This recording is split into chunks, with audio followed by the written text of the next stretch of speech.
Nicolas, j'apprends. Après, en boxe, je suis plus pertinent. En boxe, j'ai mes diplômes. J'ai un diplôme d'État en Muay Thai et en boxe anglaise, comme tu connais. Donc, j'ai 2 diplômes d'État. Voilà, c'est ma spécialité. Après, j'ai des petites connaissances comme ça au niveau de la musculation qui aident pour la boxe, spécifiquement pour la boxe. Pas pour un mec, pour former un mec, par exemple, pour la force ou autre chose. Non, non. C'est uniquement pour la boxe. Moi, j'ai appris ça avec Nicolas. Voilà. Mais je ne me prétends pas dire, je vais pouvoir entraîner un mec en musculation, voilà, pour faire de la compétition de force ou autre. Hein. C'est juste pour la boxe, juste bien centré sur la boxe. Voilà. Donc là, Nicolas, donc tu t'inspires un peu de son travail à lui voilà. pour la préparation physique. Voilà, de Sébastien aussi avant.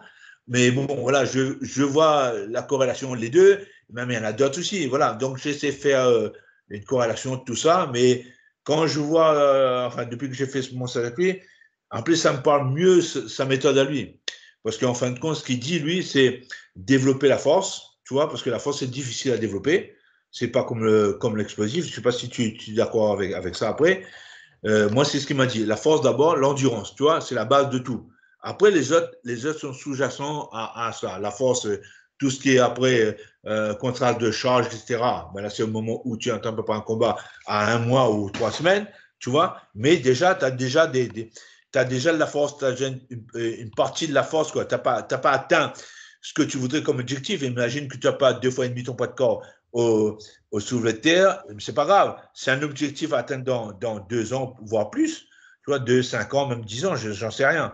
Peut-être plus tôt. Mais c'est un objectif à atteindre. En attendant, si tu soulèves, je sais pas moi, 100 kilos ou 110 kilos au soulevé de terre, c'est pas grave. On fait avec. On fait ça avec, comme tu sais très bien, on travaille de char, une fois lourd, une fois léger, on travaille de char, mais on peut faire aussi lourd avec de la pliométrie aussi à côté, ou un travail de sac en vitesse à côté, selon le choix. Donc, on a un choix. Donc, c'est ça, c'est tout ça qui est important. C'est, voilà, on sait où on va. On sait où on va. À partir de là, on sait qu'en période où il n'y a pas de compétition, ben, c'est difficile parce qu'on travaille la force. Jérémy travaille la force, par exemple. Et là, j'essaie de monter son capital force au fur et à mesure. Et à un moment donné, quand on a une échéance, on arrête. 1 mois bien avant, on arrête. Et là, on travaille sur l'explosivité. Tu vois, mais là, toujours la force, il garde toujours sa force. Parce que comme il travaille une fois de force, une fois de léger, tu vois, à 30%, contraste de charge, donc automatiquement, il garde. Et après, on revoit quand le combat est terminé. Il récupère bien sûr un peu. Et après, on recommence, voilà, il recommence en lourd. Pareil, tu vois, l'endurance, c'est pareil. Là, en ce moment, il est à 40 pulsations au repos. Mais moi, je veux qu'il descende à 35, voire moins. Tu vois, comme ça, tu connais, moi, je suis toujours exigeant. Et je suis toujours exigeant avec lui. Hein. Comme ça, ben, je sais qu'au niveau cardiaque, ben, c'est l'essentiel. Et moi, j'ai appris avec Nicolas, et j'ai vu aussi qu'en fin de compte, quand tu fais de l'endurance, quand tu fais le premier round, ben déjà, c'est plutôt la vitesse qui domine. Après, il y a un peu au niveau lactique aussi, un peu, et un petit peu aussi d'aérobie. Mais au fur et à mesure que tu passes 2 rounds, 3 rounds, c'est l'aérobie qui prend le pas sur les autres. Tu vois? Et ça, c'est essentiel, parce qu'avant, moi, je pensais que c'était l'acide lactique, qu'il fallait travailler plus, tu vois. Et en fin de compte, c'est l'aérobie, non seulement pour la durée des rounds, et en plus pour la récupération, tu vois. Et c'est ce qui m'a dit. Voilà. C'est sûr qu'un athlète qui a un bon capital aérobie récupère pas mal plus, déjà, entre les séances d'entraînement, voilà. Pendant la séance d'entraînement et pendant le combat, dès qu'il y a une minute de repos, ça lui suffit à repartir à 100%. Mais maintenant, ils sont à 1 minute et demie, 1 minute 30. Donc, c'est quand même bien, tu vois, 1 minute 30, et c'est bien. Et donc, il récupère vite, tu vois. Et ça, c'est en fonction, ben, tu tiens un cardio-fréquencemètre, tu vois que le mec, il récupère entre 130 et 140, ben, tu sais qu'il peut repartir, tu vois. Et que si tu travailles avec un cardio-fréquencemètre, tu travailles l'entraînement avec lui, il met ce cardio-fréquencemètre, tu vois qu'à un moment donné, s'il a fait 4 ou 5 rounds, tu vois qu'il n'a pas récupéré en 140, tu attends un petit peu, tu vois, tu prolonges un petit peu la minute de repos, et après, tu entames le round, mais tu sais que là-dessus, il est dans les normes, quoi. Il va pas se cramer, tu vois, il va être fatigué. Et voilà. Mais après aussi, bon, en boxe, là, quand on parle au niveau de la boxe, c'est aussi la gestion aussi pendant les 3 minutes. Si tu es tout le temps attaquant, ben c'est sûr que même si tu as un bon cardio, ça va être compliqué. Parce que tu es tout le temps attaquant. Mais à un moment donné, il faut être le statut de défenseur, statut de contre-attaquant et statut d'attaquant. Donc, il faut jouer entre ces paramètres-là pour pouvoir durer et pour pouvoir être dans le temps. Mais si tu es tout le temps attaquant, tu arrives, tu es à toi, à moi, bam, bam, bam, bam, bam, tu repars. Le mec n'a pas fini, tu bloques, tu repars. C'est comme si à toi, à moi, tu fais que de défense, attaque, défense, attaque, défense, attaque. Ben, tu vas te cramer, c'est sûr. Même si tu as, un beau potentiel aérobie. Ben, à un moment donné, c'est aussi cette gestion de l'intensité aussi, en fonction aussi des différents statuts en boxe, tu vois. Et ça, c'est important. Parce que souvent, on voit les mecs, par exemple, quand ils sont pauvres sur le plan défensif, ils font des parades de protection, ils montent les mains ici, et voilà, ils bloquent avec ça. Ils ne font pas des blocages chassés, ils ne chassent pas, ils ne bloquent pas, ils n'esquivent pas, ils ne se déplacent pas. Tu vois, ils restent tout le temps dans l'axe. Ils sont tout le temps dans l'axe. Je vois encore des combats de ce niveau-là, même le niveau. Hein. Je ne dis pas, c'est pas tous les combats, mais bon, une bonne partie, moi, je regarde parce que je suis curieux et je suis passionné par ça. Donc, les mecs restent dans l'axe. Tu ne les vois pas passer sur les côtés, tu ne vois pas faire des pivots. C'est bizarre qu'on reste dans cet âme. Moi, je ne reste pas là-dedans parce que je vois que la possibilité, c'est quoi? C'est quand tu restes dans l'axe, tu touches des cibles, certaines cibles, et quand tu passes sur le côté, tu touches d'autres cibles.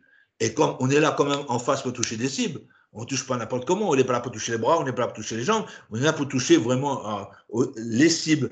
Et si tu te focalises simplement dans l'axe, tu restes dans l'axe, tu ne peux pas toucher les cibles qui sont sur le côté, le foie, la rate, etc., passer, tu vois. Donc, le fait de décaler et de déborder, tu te rappelles de ça, cette notion-là, de décalage, de débordement.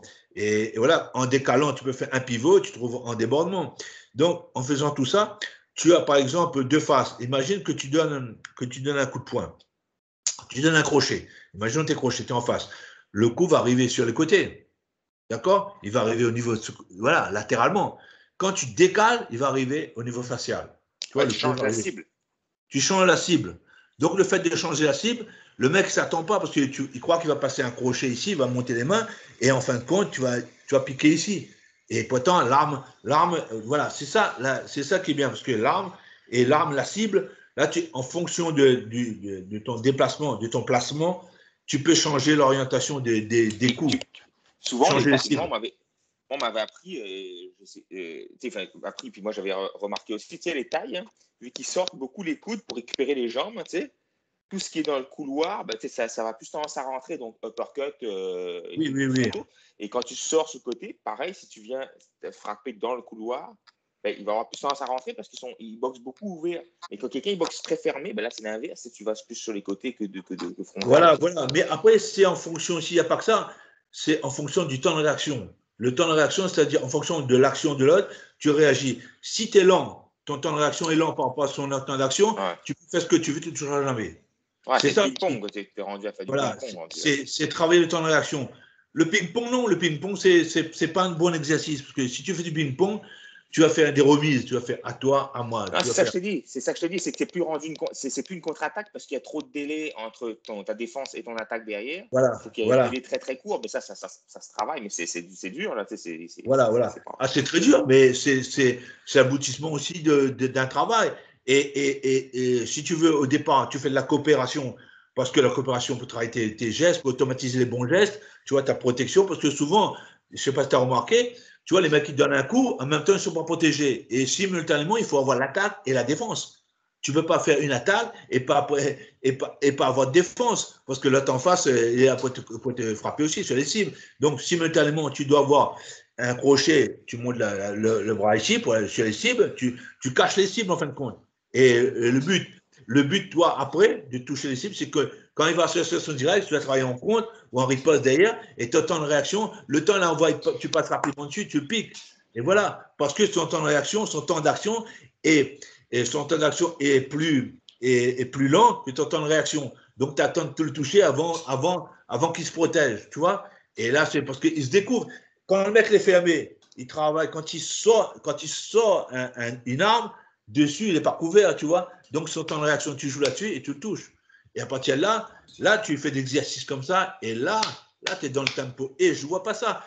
Peut-être que les gens ne le disent pas aussi, et le grave pour eux. Mais quand tu vois sur plein de vidéos, moi, je n'ai jamais vu un mec qui parle de temps de réaction. On ne parle pas de ça. De perception, de décision et action. Et c'est dommage. C'est l'essentiel. En boxe, c'est l'essentiel. on va en parler juste après. Là, on va commencer d'ailleurs.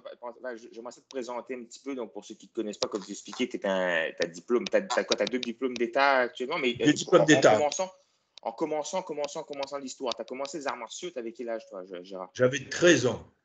Et 13 ans, tu as commencé par quoi? La boxe française. Ok, tu as commencé directement la boxe. C'était le seul sport de combat qu'il y avait à Saint-Jean et même dans l'île, quoi. Tu vois, il y avait du karaté. Mais le karaté, ça ne me convenait pas. Ça me convenait pas. Il y avait de la boxe française à Saint-Joseph? Ah oui, j'ai ramené la boxe française à Saint-Joseph, mon pote. Oui. Mais c'est toi qui as ramené à 13 oui. ans? Qui c'est qui t'a enseigné ça? J'ai enseigné la boxe française. J'étais le premier à enseigner la boxe française à Saint-Joseph. En fin de compte, il y avait. Après, j'ai créé le club de boxe française à Saint-Joseph. Voilà. Voilà. Donc, j'ai commencé par la boxe française. Je te connais quand même bien. Je ne connaissais même pas cette histoire-là. Si, la boxe française, c'est moi. Il y avait moi. Après, il y avait. Comment il s'appelle? La Bonne Valentin. Et je me rappelle aussi, il y avait Sanchin Chan aussi, déjà, qui sont tournés ensemble, tu vois. J'ai encore ma licence. Mais qui t'a appris la boxe française? Ben moi, j'ai appris avec. Comment il s'appelle encore? En fin de compte, c'était un professeur de sport. Et en fin de compte, j'ai appris avec lui. C'était. J'ai plus son nom. Non, je ne sais plus.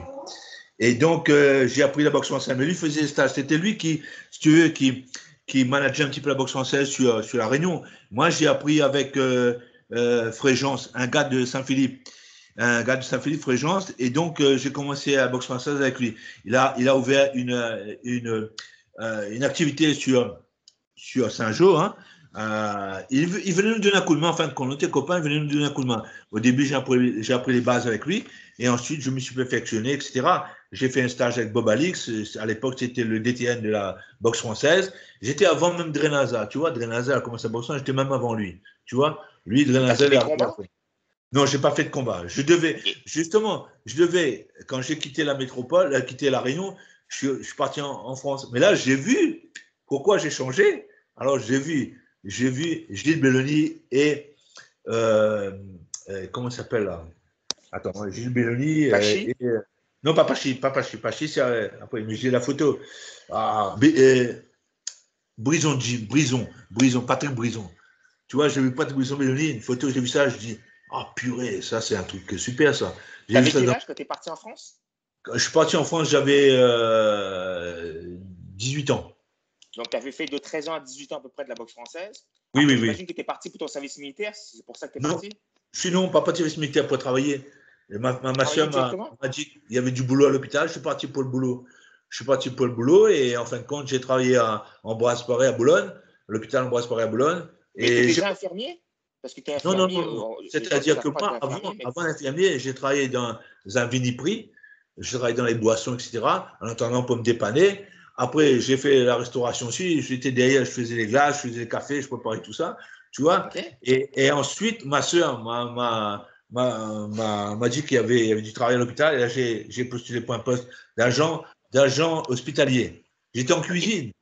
Voilà. D'accord. Donc, tu étais en cuisine et en même temps, tu as découvert la boxe thaï. Donc, tu as commencé à faire de la boxe thaï. Ah oui, la boxe thaï, non. La boxe thaï, j'ai cherché.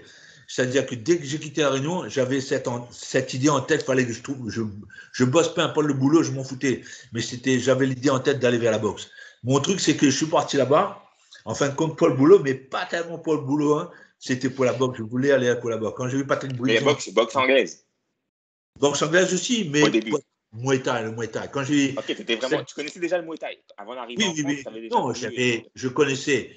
J'ai vu dans le magazine karaté. Ouais. Parce qu'à l'époque, il n'y avait pas Internet. Hein, non, il n'y avait pas Internet. C'était dans les années. Voilà. J'ai vu Gilles Belloni avec Patrick Brison. Ah, tout de suite, j'ai ressenti comme un frisson, tu vois. Tu sens qu'il y a quelque chose qui tombe sur toi comme un frisson. Tu dis, merde, c'est ce truc-là que je veux voir. Et j'étais attiré par là. Dès le départ, j'ai vu des photos, je dis, c'est ce truc-là que je veux faire. Et là, je suis arrivé en France. Ouais, tu es arrivé en France. Et donc, tu as commencé à faire de la boxe. J'ai commencé à travailler. Une fois que j'étais bien stable, là, j'étais chez Roger Pachi. En 78.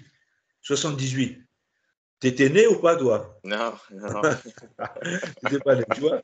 J'ai commencé en 78. Alors, c'est pour ça que je te dis, je suis parmi les pionniers de la boxe thaï en France. Tu vois, on n'était pas nombreux. On avait 4 ou 5 clubs, tu vois, les plus grands clubs. Pachi, Belloni, Gilles Belloni, l'ami Jim. il y avait Richard Lam, paix à son âme, il est décédé récemment, Richard Lam, Ben Laben, tout ça. Et après, il y avait Roger Pachi avec toute l'équipe de Yamatsuki, Kouider, Jamy, les frères Desjardins, les deux, René et Antoine. Il y avait Tyrolien, mon adversaire, en lourd. Ah, c'était une bête. Tyrolien, c'était le black, le grand, non? Oui, le grand, ouais. Ben, parce que moi, tu sais, il n'y avait pas tellement d'adversaires pour moi en mi-lourd. Ben, je suis monté en lourd, j'ai été chercher en lourd. Et même à un moment donné, tu sais bien, j'ai été chercher à les tailles en moyen. J'ai perdu du poids à 70 kilos parce que j'aimais ça tellement. Tu étais chez Roger Pachi. Après, tu es parti chez Belloni après, non? Je suis parti chez Belloni parce que j'avais des amis de Colombes. Hein. J'avais des amis de Colombes qui ont commencé à aller là-bas. Ils me disent, il y a un club là-bas, viens, on va y voir. Et bon, comme aussi ces moyens de transport, c'était mieux, ils m'emmenaient en voiture. Donc j'allais avec en voiture, c'était plus facile qu'aller en métro. Donc c'est pour ça que j'ai quitté Pachi. Mais je l'ai regretté par la suite d'avoir quitté Pachi. J'aurais dû rester dans ce club-là. Mais j'ai quitté, voilà, j'aurais plus de combats, plus d'opportunités et surtout un meilleur suivi. Est-ce que tu avais un partenaire d'entraînement, un pote que tu aimais vraiment t'entraîner souvent avec, vous vous entraînez ensemble, vous essayez de progresser ensemble ou si vous n'étiez pas beaucoup ensemble? Hein? Il y en avait deux. Il y en a un que j'ai ramené qui était réunionnais, qui n'aimait pas pratiquer. C'était mon pote, c'était mon frère, mon frérot. Tu sais qui c'est? Philippe Blondin. Voilà. Je l'ai emmené à la boxe. Il ne voulait pas, il était à l'armée, il était gros, il était énorme. J'ai dit, viens Philippe, ça te fera du bien. Il a vu 2 combats de moi, il est venu à un système de combat. J'avais gagné encore en lourd. Et j'ai dit, tout le temps, j'ai dit, Philippe, viens, s'il te plaît, viens. Donc il est venu. Après, Philippe est venu, c'était mon partenaire à l'entraînement, mais il y avait aussi d'autres partenaires, Philippe Cantamessi. Il y avait à l'époque, comment il s'appelle il est décédé d'ailleurs, paix à son âme aussi. Je cherche son nom, je ne vois plus. Là. Enfin, bref, ça va revenir tout à l'heure. Il y avait après Stéphane Ikema, c'est la deuxième génération, il est venu après. Mais Stéphane, on s'entraînait ensemble aussi. Stéphane Ikema, tout ça. Et voilà, qu'on prenait le métro ensemble, moi, Philippe, Stéphane Ikema. On allait, voilà, on prenait une partie du métro. Après, Stéphane allait chez lui et moi, de notre côté. Voilà. Et là, vous preniez, donc là, si je comprends bien, tu travaillais. Après, tu prenais le métro, c'était combien de temps? 2 heures, mon pote. 1 heure le matin pour aller au métro, 1 heure le retour, elle fait 2 heures. 2 heures pour le boulot. 2 heures, 1 heure pour aller à la boxe, 1 heure pour revenir. 4 heures de transport pendant 10 ans. 4 heures de transport. Donc là, parce que ça, c'était une histoire que tu m'avais déjà racontée. C'est une histoire qui m'avait marqué, moi, parce que des fois, aujourd'hui, les nouvelles générations, on se plaint un petit peu le ventre plein. Faut rouler 20 minutes. Faut rouler 10 minutes. Oui. Alors que vous, à l'époque, peut-être tu avais commencé des études d'infirmier en même temps, c'est ça? Non, pas encore. Attends, j'étais agent hospitalier et donc je travaillais à l'hôpital. En même temps, quand je quittais mon boulot, j'ai emmené mon sac avec moi, j'allais directement à l'entraînement après, tu vois. Et c'est comme ça j'allais à l'entraînement, ça dépend des horaires. Et j'allais tous les jours. Quand je te parle du tous les jours, c'est lundi au samedi et le dimanche, je les courais. Lundi au samedi au club. Tous les jours. Et le dimanche, j'allais courir. Voilà, il n'y avait pas d'exception. Pendant 10 ans, j'ai fait ça. Je n'ai pas raté une séance. C'est comme ça qu'on devient bon. Voilà. Mais comme je te dis, c'était une passion. C'était que quand j'étais là, j'étais heureux. J'avais d'autres amis. Tu m'aurais dit d'aller ailleurs, en boîte, je m'en foutais. J'étais heureux là. C'était mon plaisir. Et c'était un entraînement, entre guillemets, à l'ancienne. C'était plus physique, c'était dur. C'était dur. Quand à sauter au début, 5 rounds de corde à sauter. Quand on avait fini, c'était 5 rounds de corps à corps. Et voilà. Et après, sparring, etc. C'était dur, quoi. C'était dur, oui. Après, à la fin, les abdos, les pompes, etc. À la fin, tu vois. Et c'était toujours comme ça. Tu vois, le sac aussi, travailler au sac. Tu vois, Gilles avait un bâton un peu à la japonaise, un kendo un peu, mais en bois. Et là, il devait travailler, taper chez les tibias. Allez, bam, bam. Et tu faisais travailler, tu vois. Travailler, mais bon. C'était à la dure, quoi. Ouais. Puis les sparring, il y en avait souvent, c'était lourd. Ah oui. J'avais des sparring de qualité. Là, j'ai retrouvé François Kepler. François Kepler était déjà champion de France Kyokushinkai. Il est venu à la salle. Et lui, s'entraînait à la salle aussi. Il était champion de France Kyokushinkai. C'était une référence. Et il avait des jambes d'enfer. Donc, lui, il était là. Pas trop de points, etc. Pas très, très bon en boxe. Mais les jambes, c'était infernal. Il y avait lui ils sont forts. Les gars Kyokushin, ils ont des bonnes jambes. Il était là. Il y avait lui. il y avait Jean-Pierre Mécas, j'ai retrouvé le nom, Jean-Pierre Mécas, il est décédé aussi, lui, il est décédé, et voilà. Et lui aussi était là, Jean-Pierre Mécas, il y avait Perotto, Jacques Lepel, là je reviens, tu vois, Jacques Lepel, Perotto, il y avait, bon, je t'ai dit Quentin Messi, il y avait cette équipe-là, et là, ça bossait, hein, ça bossait, là, ça bossait. Il y avait d'autres aussi. Après, la deuxième génération, Stéphane Niquema est arrivé après, il y avait encore Stéphane Niquema, il y avait Claude Forest, il y en a d'autres encore qui sont venus, je ne me rappelle plus les noms, mais les principaux, ça, on travaillait ensemble. Et c'était génial. Et là, vite fait, tu as commencé à faire des combats ou pas vraiment ou, Ah oui, même pas, ouais. même pas. En 6 mois, j'avais déjà fait un combat. D'abord, j'ai fait un combat chez Pachi. J'étais chez Pachi avant. Je suis resté 1 an chez Pachi, 1 an, je crois, oui, 1 an. Et j'ai fait un combat contre un des frères Bérandou. J'ai gagné. Le combat, c'était en classe C. En boxe taille, pas de coude, j'imagine.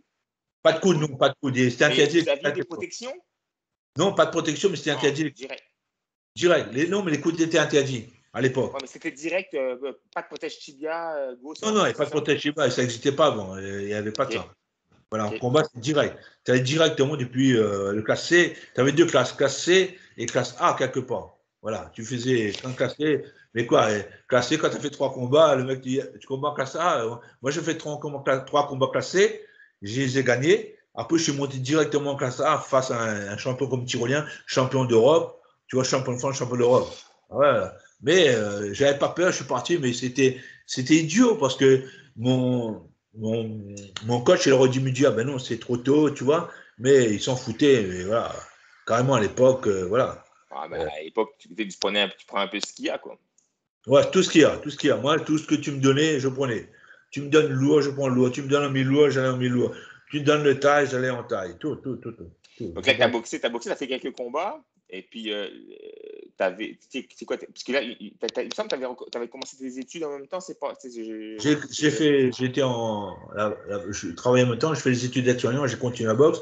J'ai fait aide-soignant pendant 1 an, j'ai mon diplôme, je continue la boxe. Et après, donc jusqu'en 89 là-bas, j'ai bossé, j'ai fait championnat de France en lourd, en mi-lourd, etc. Et il fallait rester encore, peut-être que je refais le championnat d'Europe et du monde, etc. Mais je suis venu en vacances ici et on m'a proposé un poste à la maison retraite Saint-Joseph. Donc, c'est pour ça que je suis rentré en 89. Je suis rentré en 89. Tu avais rentré en 89, tu avais oui. fait championnat de France, c'est ça? Championnat de France, oui. Tu avais gagné? J'avais gagné un championnat. Grand Tyrolien, j'avais perdu. Et j'avais gagné champion de France, oui, en mi-lourd. En mi-lourd. En mi-lourd. Okay. Donc là. Mi-lourd, ça a été 78 kilos à l'époque. Ouais, ok. Voilà. C'est ça, donc tu avais gagné quelques combats. Là, tu es reparti à La Réunion. Mais quand tu arrives à La Réunion, toi, la boxe taille, ça n'existe pas, c'est ça? Ça n'existe pas. Il n'y a pas de boxe taille, il y a du karaté, etc. Les gens du karaté veulent essayer un petit peu, ils viennent. Il y a des champions de la Réunion. Quand tu participes au championnat de France, ils viennent faire un peu de contact, mais vite fait, voilà. Puis quand tu arrives à La Réunion, Philippe est déjà là ou Philippe est encore en France? Philippe est déjà rentré avant moi, lui. Il est rentré bien avant toi. Il est rentré, je crois, 2 ans avant moi, 87 ou 85. J'ai l'impression que c'est plus 85 qu'il est rentré. Tu étais déjà parti en Thaïlande à ce moment-là? Oui. J'étais au Jockey Gym à l'époque. C'était, si je ne me trompe pas, je sais pas si ça, c'était avant de rentrer à La Réunion, ça. Avant de rentrer à La Réunion. C'est-à-dire que. Donc là, tu es parti au Jockey Gym. Oui. Vous étiez parti en groupe là-bas? Non, tout seul. Je suis parti tout seul. Tout seul? Mais oui. Déjà, pourquoi tu avais choisi le Jockey Gym?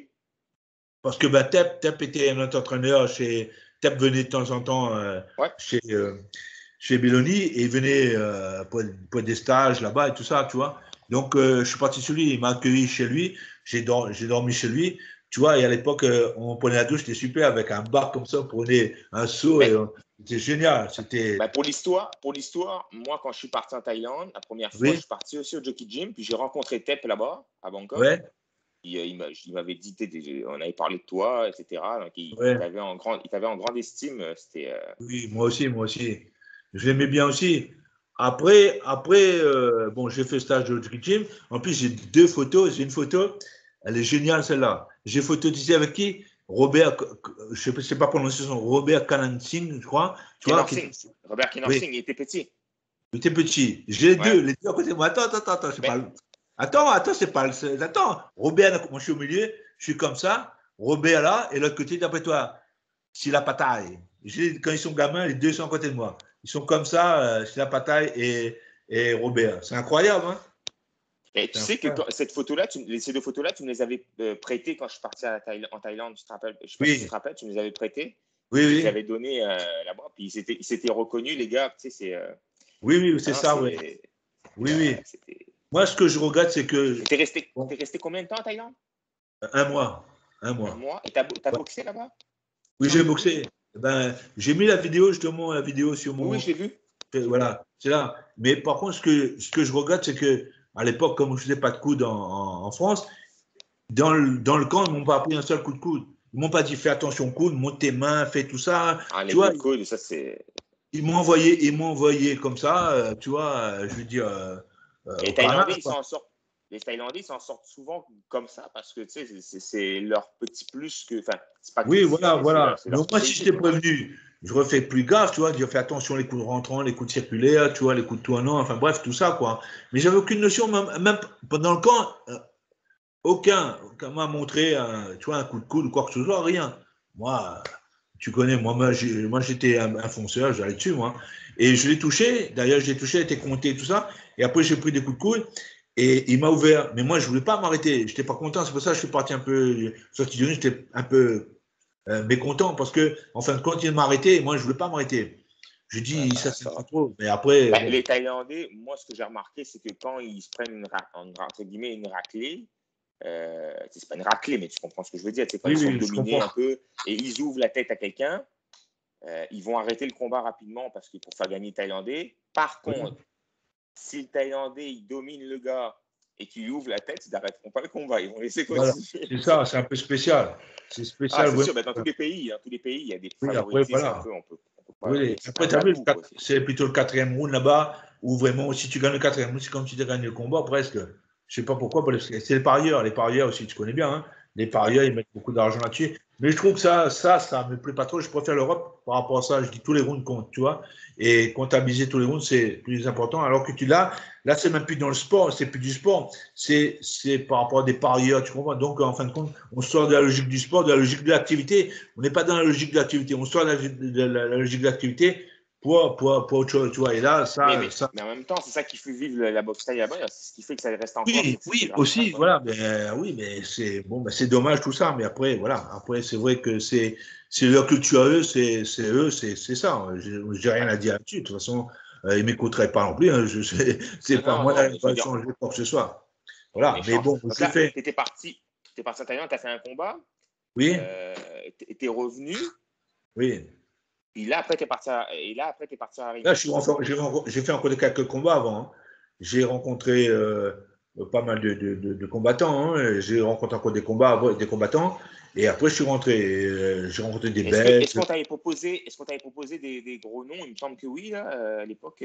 Ah oui, ben, tu sais, j'ai Plaque. Plaque, c'est en poids lourd. C'était immense. Il avait près de 2 mètres.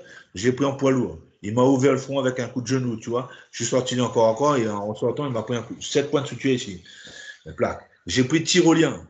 Alors, je te dis pas. Attends, j'ai pas terminé. Attendez, tu vas voir. J'ai pris Tyrolien. Après, il y a eu une grande soirée. Avant de venir ici, à grande soirée à Versailles. C'était la première fois, il y avait la boxe sur Canal+. Il y avait moi, Stéphanie Kema, en vedette, et Philippe Katamessi.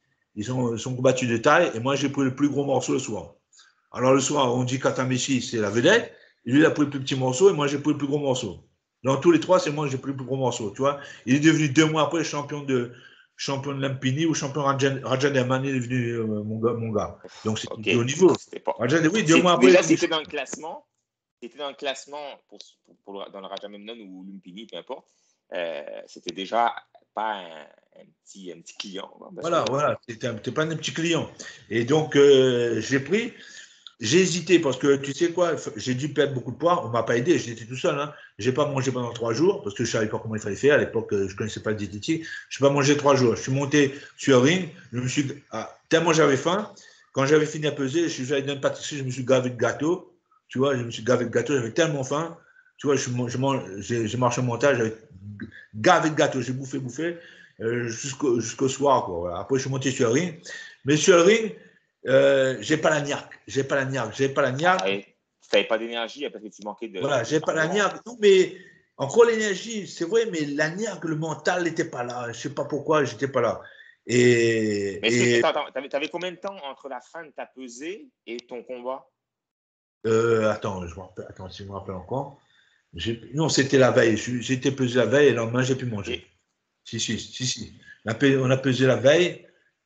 Je crois que c'est ça, oui, pesé la veille et le lendemain, j'ai pu Peut-être manger. que ça épuise un peu mentalement, moralement aussi. Ah oui, oui, oui. Peut-être un Ah peu oui. de ça, je sais Tu pas. sais, un mec qui sort de 84 kilos et il descend 70 kilos, dis-moi, c'est un truc de fou. 70? 70 kilos, mon pote.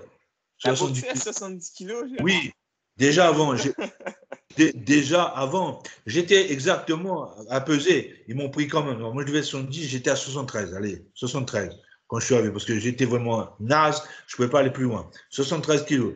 Et qu'est-ce que j'allais dire et, et avant ça, c'est tout un mois, j'ai pas mangé. Hein. Là, je te dis, j'ai pas mangé 3 jours parce que je n'étais pas au poids. J'ai pas mangé 3 jours, mais depuis un mois, j'étais au taquet. Hein.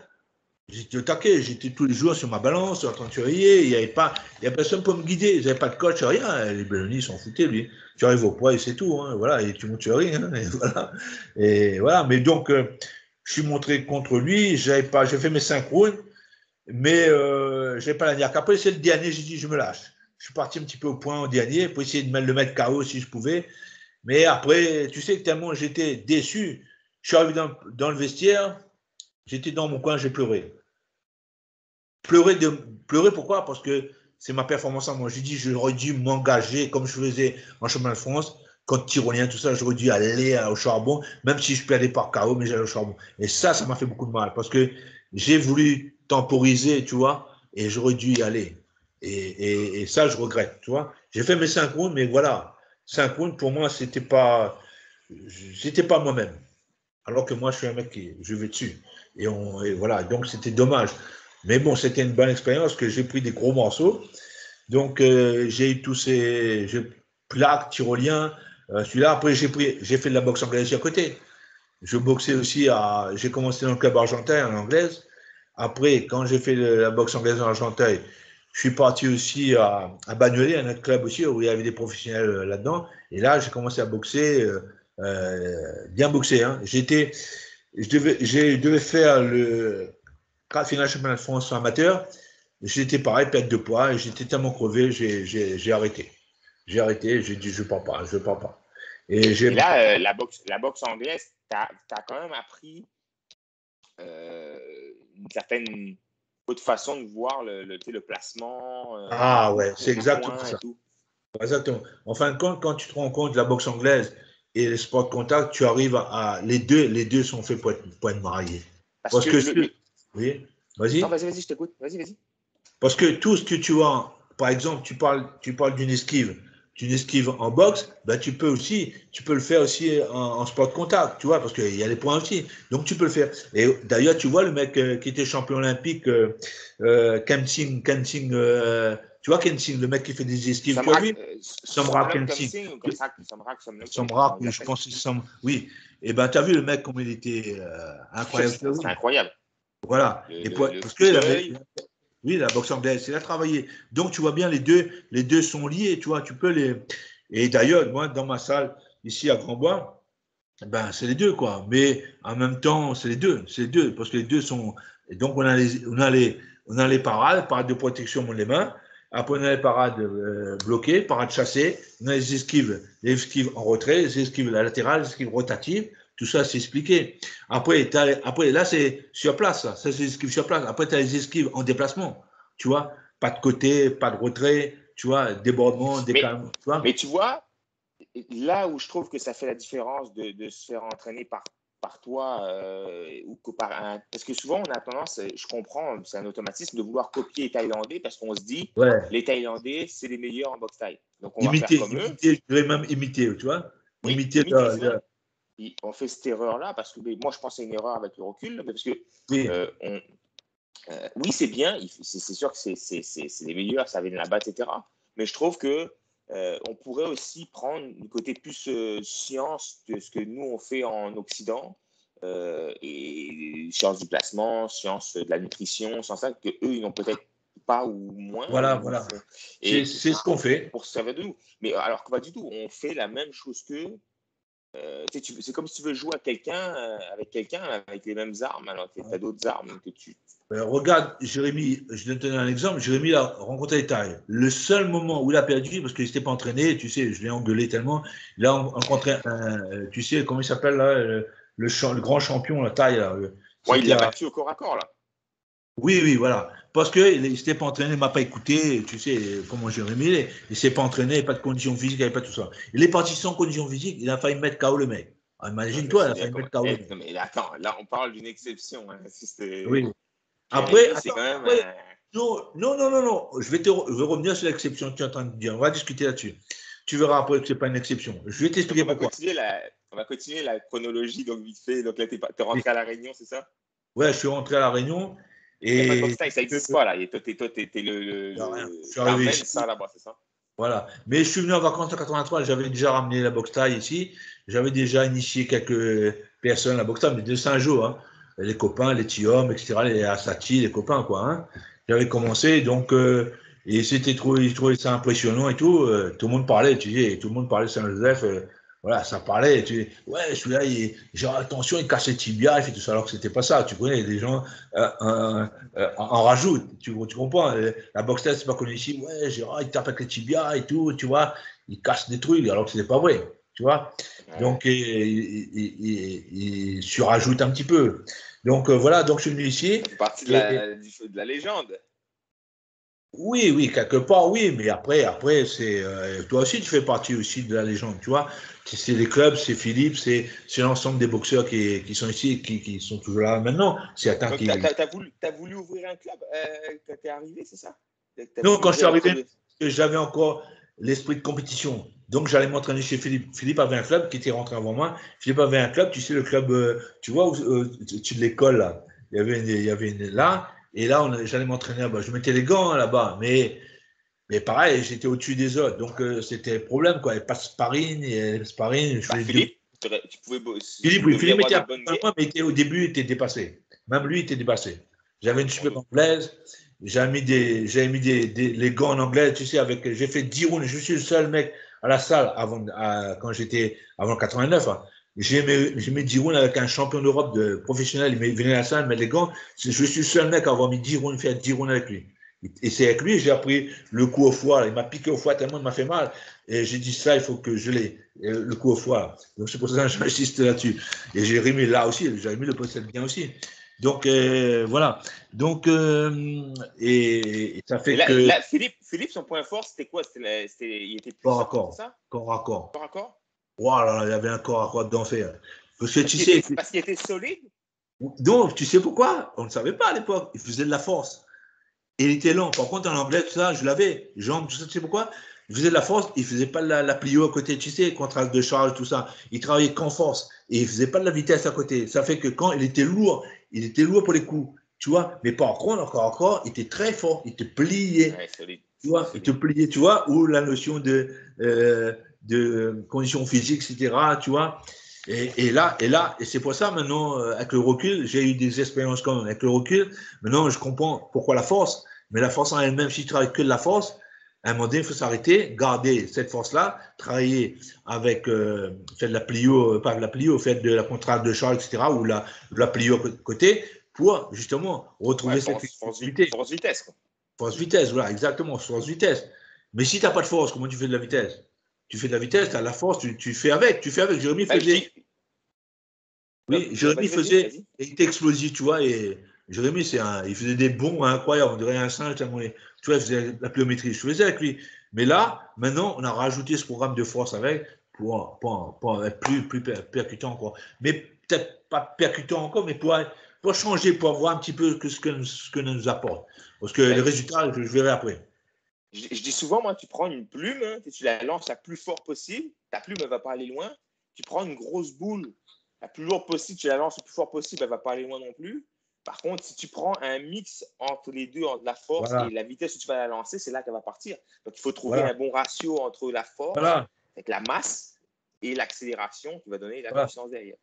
C'est pour ça qu'il faut faire un contrat de short une fois lourd et une fois léger. Il faut prendre le temps d'occupation, 3 minutes d'occupation, on le loue léger et tu retravailles là, tu travailles à 30%. Quand tu es à 30% dessous sur une barre, si tu as 80 kg de côté, tu es à 30% de 80 kg, c'est autre chose. Donc tu pousses vite, tu vas vite, tu vois. Et donc c'est là où alors tu fais lourd et tu fais du sac à côté en vitesse ou tu fais de la plio. Mais par contre, ça demande un mental d'acier parce que c'est dur. Hein. C'est dur. Hein. Quand tu as fait ta force, il y en a même qui font des 3, des 4, des 5 exercices. Tu fais ta force. Ensuite, tu fais un contraste de charge, donc tu fais un contraste bulgare, là, comme ils appellent. Là. Donc, tu fais un truc un peu plus léger. Puis ensuite, derrière, tu peux refaire du sac. Mais quand tu es en train de faire du sac, là, ouf. Oui, c'est dur. Tu fais 3 tours de ça, tu es rincé, quoi. Ah oui, tu es rincé, oui. Mais ça, après, ça t'apporte aussi non seulement de l'énergie par la suite, mais ça apporte aussi sur le mental aussi. Ça te fortifie le mental parce que tu vas à la dure. Parce que si le mec n'a pas de mental, il ne tient pas. Hein. Il se casse. Hein, il dit j'en ai marre. Je ne reste pas là. C'est trop dur. Tu vois. Et puis, quand tu t'entraînais avec Philippe comme ça, est-ce que tu avais. Il n'y avait pas de combat à La Réunion, il n'y avait pas de combat organisé encore. Non, ça n'existait pas. Et comment ça s'est passé après? Tu voulais repartir boxer en France? Dans ta tête, non. Moi, je voulais rester à Réunion. Et en fin de compte, il y a Johnny Hospital, un mec qui est dans la culture, tu vois, dans les événements, etc. Il faisait venir des chanteurs et tout ça. Et un jour, il a fait avec Kim Silver, il a fait le mec qui tournait une là, il a fait une démonstration. Il a regroupé plusieurs artistes, tu veux.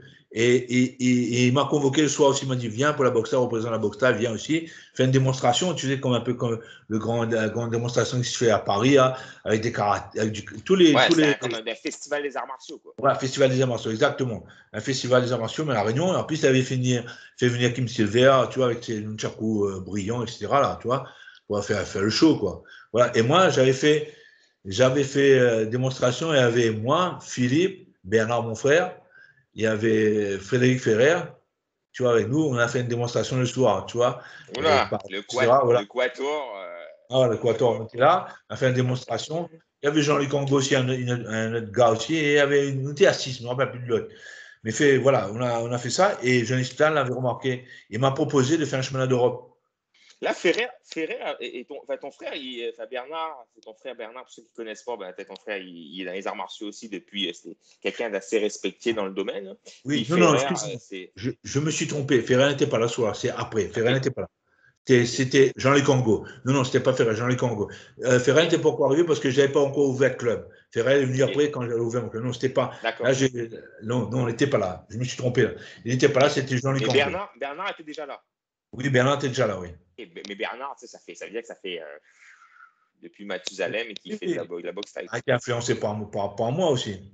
Bah oui, ton frère fait de la boxe. Tu vois, je lui ai envoyé des photos, j'ai envoyé plein de trucs. En plus, quand il était à Réunion, un truc qu'il y a eu, je suis passé sur une télévision française qui retransmettait à la Réunion. C'était en direct. Et je faisais une démonstration. J'ai essayé de retrouver, j'ai jamais retrouvé ça. Je faisais une démonstration avec Gilles Belloni, avec Quentin Messi aussi, avec Stéphanie Kema. Moi et Stéphanie Kema, on faisait une démonstration. C'était super. Tu vois, et j'ai jamais retrouvé ce truc-là. J'ai essayé sur tu vois, sur les réseaux sociaux, sur tout, j'ai jamais retrouvé, hein, sur YouTube, tout ça, j'ai pas trouvé. Donc j'ai fait une démonstration avec Stéphanie Kema et c'était en direct ici. Alors là, les voisins et tout venaient voir, on a vu ton fils, tout ça, tu sais, à la télé, etc. Donc voilà, ça fait un peu l'engouement à cette époque-là, tu vois. Voilà, tes parents, à cette époque-là, tu as toujours habité derrière, à côté de chez Mimi? Oui, j'habitais là-bas. Tu as toujours habité dans cette pente, tu étais comme une petite pente. Voilà, ça. Okay, c'est ta maison d'enfance, ça, c'est ta rue Eugène Daillot, 18 rue Eugène Daillot. Voilà. J'ai toujours habité là. Et d'ailleurs, c'est la croisée qu'on appelle la croisée. À côté, là, tous les blacks, tous les copains blacks, tout ça. De l'autre côté, tout ça, on était ensemble, tu vois. Voilà. Il y avait la rivière on se baignait. Ouais. C'est le quartier, quoi. Et là, tu as fait la démonstration avec, etc. Puis là, ça a impressionné les gens. Ils ont décidé de faire un gars de boxe, c'est ça? Voilà, non, il y a eu ça. Et lui, il avait tout ça en tête aussi. Et surtout quand j'ai fait la démonstration. Quand il y a eu la démonstration, j'ai fait la démonstration, le festival, là, des arts martiaux à La Réunion. Et là, il m'a vu. Et là, il m'a proposé de faire un chemin d'Europe avec Yvonne Tang. Tu vois, Yvan Toorn, c'est connu. Yvan Toorn, le Hollandais. Hein. Donc là, il m'a proposé ça. J'ai dit tout de suite oui. Parce que je ne me suis jamais arrêté de m'entraîner. Je m'entraînais chez Philippe, je mettais les gants. Mais je n'avais pas de sparring n'importe Philippe. Mais ça faisait combien de temps que tu n'avais pas boxé quand il t'avait proposé? Oh là là, écoute bien. J'ai fait le championnat d'Europe en mars 1994. Donc c'est là. Écoute bien, j'ai arrêté de boxer en 1988. En 1988. Donc de 88 à 94, je m'entraînais comme ça, mais sans plus. Donc pas 6 ans, combat. Sans combat. Sans combat. Tu dis que tu remontes sur le ring. Je remonte sur le ring. Pour un championnat d'Europe. Pour un championnat d'Europe. Lui était champion d'Europe, ce gars-là, c'est ça? Oui, voilà. Il me suit. C'était un grand, non, c'est ça? C'est un grand, oui, longiligne plutôt, oui. Mais pas près de ma hauteur, mais là, c'était vraiment dans ma catégorie. C'est-à-dire là, on a tiré dans les 78 kilos. Et là, j'étais bien. C'est ma catégorie qu'on ne m'a pas proposé en France. En France, je n'ai pas combattu une seule fois. Ouais, tu es obligé de faire le yo-yo tout le temps. Oui, le yo-yo, parce qu'il n'y avait pas de combattants ou certains ne voulaient pas venir non plus. Ouais. Voilà. Une anecdote, je devais rencontrer Jean-Claude Van Damme à la mutualité, ça. Et il était sur le papier et tout, il s'appelle Jean-Claude Van Warenberg. Je l'ai rencontré en combat et il n'est pas venu. Je vais le rencontrer aussi. Il n'était pas encore connu. Hein. Il n'était pas encore connu. Ça a été annulé après. Tu ne devais pas faire peut-être un combat contre Kaman aussi? C'était comme l'étoile montante aussi. Non, pas Kaman, contre Ernesto Houst. Ernesto Houst, ok. Il a été remplacé, c'était en Belgique. Je devais faire le combat contre lui en Belgique. Il était encore dans les catégories 78-80 kilos, tu vois. Je devais faire un combat. En fin de compte, il était blessé. Il s'est remplacé par un Belge. J'ai combattu un Belge sur ça, c'était quand c'est pas quand tu étais à La Réunion, c'était attends, mais j'ai oublié, moi, même moi, écoute, j'ai oublié. Attends, excuse-moi, j'ai oublié cette partie-là. Après Pachi, je suis allé chez Belloni. Et à la fin, Belloni, il est parti. On a gardé le club, je donnais des cours, moi, il y avait d'autres gars aussi, Stéphane Clément, on est restés, nous. On a gardé le club et on donnait Jean-Jacques Sebag, tout ça, on est restés, on donnait des cours. Mais à un moment donné, j'en ai eu marre.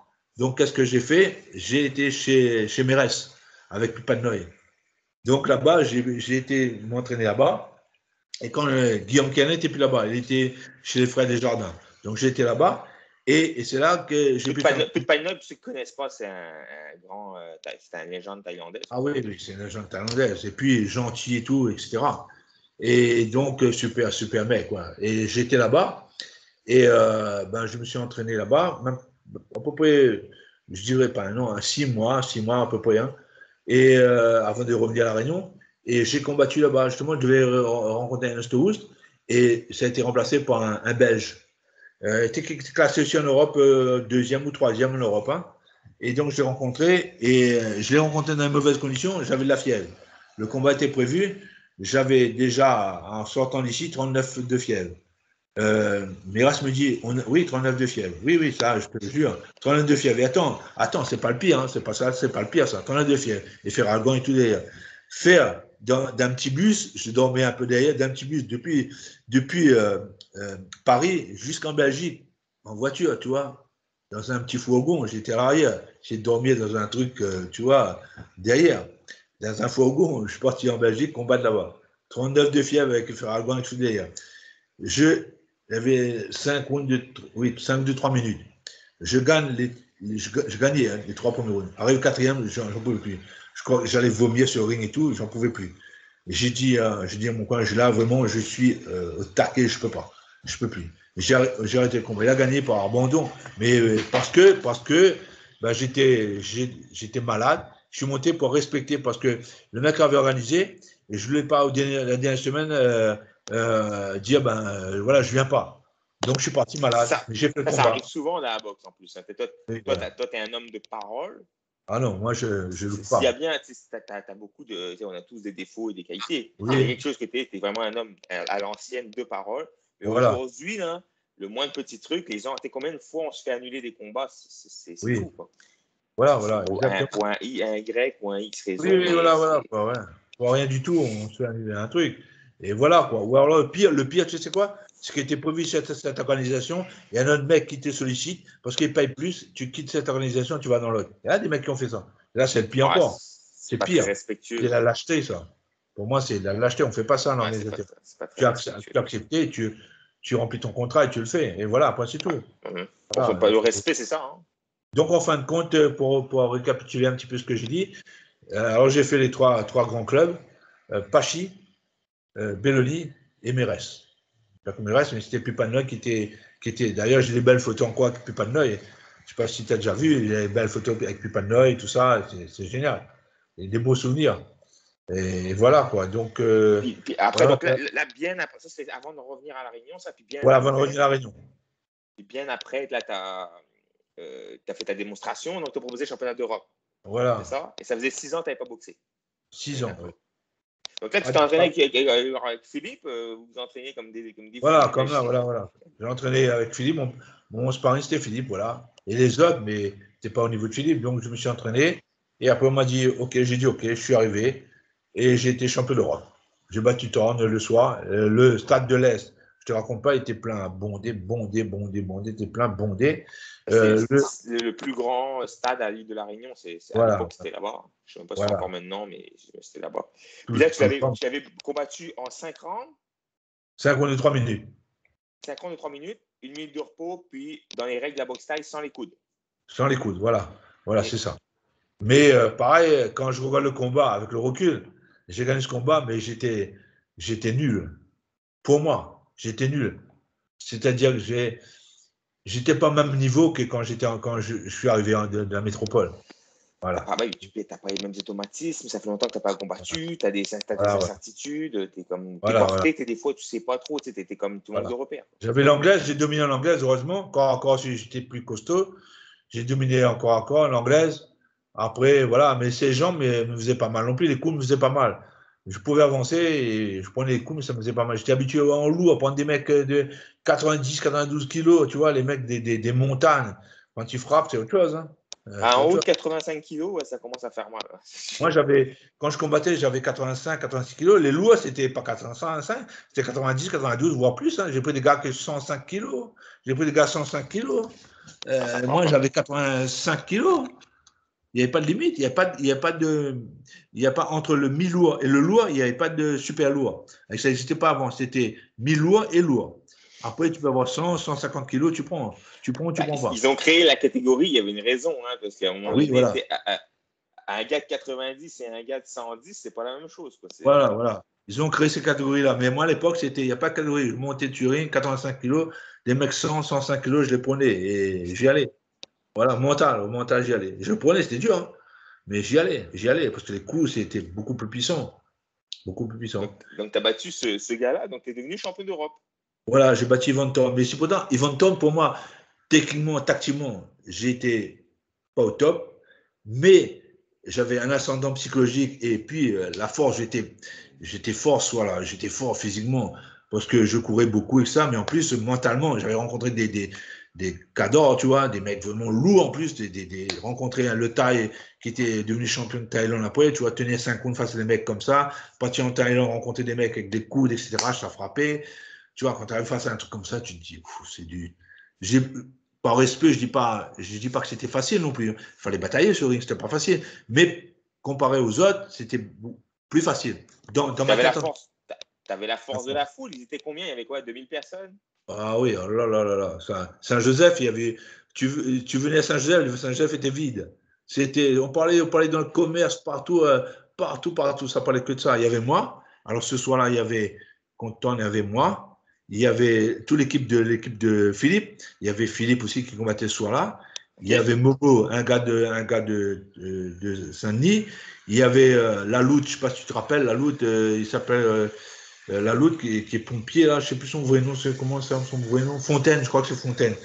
Donc il combattait. Il y avait encore, comment il s'appelle, Vlodis qui combattait ce soir-là. Okay. Je connais Philippe Fontaine, c'est pas lui que tu parles? Non, il n'était pas lui, c'est pas lui. C'est Laloute. Il y a Michel Vlody. Michel, Vlody combattait ce soir. Il a combattu, il avait quel âge? Il devait être jeune. Oui, il devait être jeune, je ne sais plus. Là, ne me demande plus, je ne sais plus. Mais il devait être jeune, 18, 20 ans. Okay. Moi, quand j'ai combattu, j'avais 33 ans. Ton frère, il n'a pas boxé, Bernard, il n'a pas boxé. Non, il a boxé simplement quand il est venu, une fois, il est venu en métropole, il est venu à l'armée. Je l'ai fait combattre alors qu'il ne pouvait pas combattre, il avait des problèmes au niveau des yeux. Normalement, il ne pouvait pas combattre. Il a combattu en Belgique, il a gagné. J'ai dit, reviens pas. Moi, mentalement, j'ai dit, reviens pas sans la victoire. Hein. Je veux pas que tu reviennes ici. Viens pas me voir si tu viens pas avec la victoire. C'était à l'époque un peu bête, un peu idiot, tu vois. Ah, Mais je sais, mais bon, c'était à l'ancienne. c'était bête et idiot, c'était ça, tu vois.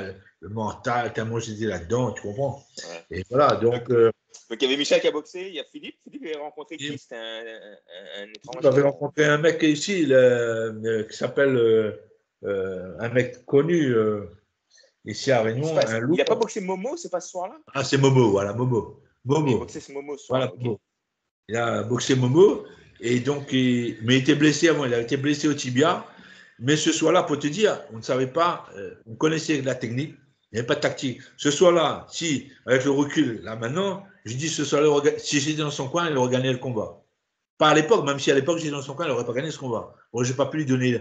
Mais là, maintenant, le recul maintenant, qu'est-ce que j'aurais dit? Philippe, va encore avec lui, tu vas le battre. Parce qu'il était très fort encore. Il aurait été encore, il a fait. Mais il est resté à distance. Et voilà, et comme son tibia gauche était blessé, il ne pouvait pas taper avec les jambes, il était obligé de travailler l'anglaise. Et voilà, il a perdu ce combat-là. Voilà. Mais tous ces gars-là, comme Momo, etc., ils ont appris la boxe taille où ils ont appris la boxe taille un peu avec un gars qui était en métropole, qui est revenu à La Réunion, à Saint-Denis, qui avait ouvert un club. Son nom, je ne sais plus. À l'époque, il a ouvert un club. Et après, il avait appris là-bas, quoi. Hein. Mais c'était un peu, je dirais, un full contact. Ouais, je comprends. Un kickboxing. Comme souvent, les gens. Un kickboxing. Ici, c'est du kickboxing déguisé. C'est rare de trouver du pur au Canada. De ce que moi j'ai fait, il n'y a pas beaucoup de vrais clubs de boxe taille. Alors qu'en France, des purs clubs de boxe taille, il y en a beaucoup. Voilà. C'est ça. Donc, c'est un peu ça. Et il a gagné ce soir-là. Et voilà, c'était une magnifique soirée, inoubliable. J'ai toujours la ceinture, elle est toujours là, ma ceinture. Ouais, elle est magnifique. Ma ceinture est toujours là. Les photos, toujours là. Soirée d'anthologie. D'anthologie, voilà. J'avais gagné ce soir-là. Il y avait mon frère qui était encore jeune à côté, qui était dans mon coin. Il y avait mon frère dans mon coin et il y avait. Mais Michel avait commencé la boxe avant Ferrer? Michel, oui, avant. Okay. Ouais, à peu près avant ou en même temps, à peu près. Non, avant. Michel était avant un petit peu avant, parce que était plus vieux que Michel était plus vieux que Ferrer, hein, Frédéric, voilà. Et moi, c'est Frédéric qui est venu à la boxe, parce que en fin de compte, j'ai ouvert le club après. T'as gagné ta ceinture et t'as ouvert ton club, c'est ça? Oui, après j'ai ouvert un club. J'ai ouvert un club à Saint-Jean. Philippe était pas. Parce qu'il avait déjà son club, Philippe, c'est ça? Oui, il a déjà son club, mais moi aussi, j'ai monté mon club. Donc, il y avait deux clubs de boxe à Saint-Joseph? Non, c'est pas de club de boxe. J'ai monté le club à la Petite Île. J'étais à la Petite Île. Ah, voilà. J'étais à la Petite Île, j'avais mon club de boxe à la Petite Île. Et là, il y avait tous les vidéos du Sud, étaient avec moi là-bas. Ils venaient mettre les gants. Tous les mecs venaient, voilà. C'était vraiment l'ambiance, quoi. Tous les mecs. J'avais, des mecs sortaient de Saint-Denis pour venir s'entraîner des fois. Tu vois, ils sortaient de Saint-Denis pour venir s'entraîner. Je comprends, tu as gagné un championnat d'Europe devant la Réunion en temps oui, voilà. Tu étais très respecté. Tu es encore très respecté dans le Oui. Voilà, après, c'est avec vraiment les anciens, etc. Après, voilà. Après, voilà. Donc là, Ferrer est venu s'entraîner avec toi à ce moment-là, c'est ça? À ce moment-là, oui. Ferrer est venu s'entraîner avec moi à ce moment-là. Et là, on a commencé. Il faisait du judo avant Ferrer. Il était ceinture noire judo, lui. Il était bon au judo. Hein. Il était impressionnant au judo. Et Ferrer, après, il est venu. Ferrer, tu sais, à l'époque, quand il est venu, il avait 14 ans. Hein. Tu vois, je le connais un peu comme Jérémy, tu vois. 13 ans, Jérémy, lui, 14 ans. Tout ça, ça fait partie de ma vie. Et Ferrer est venu, comme tu le sais, il y avait, on a lié une amitié, voilà, c'est indescriptible, quoi. C'est un sacré phénomène, hein, ce monsieur-là. Ouais. Quand je parle de lui, c'est toujours l'émotion avec émotion, parce que, jusqu'à maintenant, hein, à chaque fois, c'est. Sacré boxeur, il n'y a pas de mots. C'est pour ceux qui l'ont rencontré. Même la personne aussi, je ne parle pas d'un point de vue humain. Non seulement la personne, la boxe, il était super bon. Et je n'avais pas tout pour lui donner à cette époque. Je n'avais pas ce que j'ai actuellement pour donner ce que j'ai à Jérémy. Mais il était bon en plus. Il était bon. Et en plus, un côté humain incroyable. Mais lui, ce qui trahit, c'est l'image qu'il donne. Il y a une image assez brute, en fait, si on peut dire comme ça. Il y avait une image assez brute, mais c'est quelqu'un de très intelligent, Oui, très intelligent. Très, très gentil. Voilà, Et et c'est très, il y avait une image, tu sais, oui, de renfermée. brut, un peu de brut, tout ça, quand tu Ouais. regardes ce qu'il a fermé, etc. Mais c'était un mec super. Ah, il y avait des bonnes valeurs. Il y avait Des bonnes des vraies valeurs. valeurs. Ouais. L'entraide, tu vois.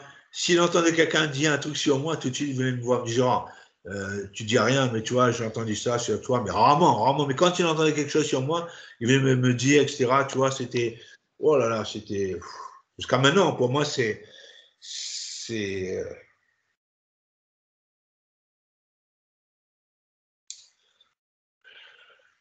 toujours là, quoi. Ouais.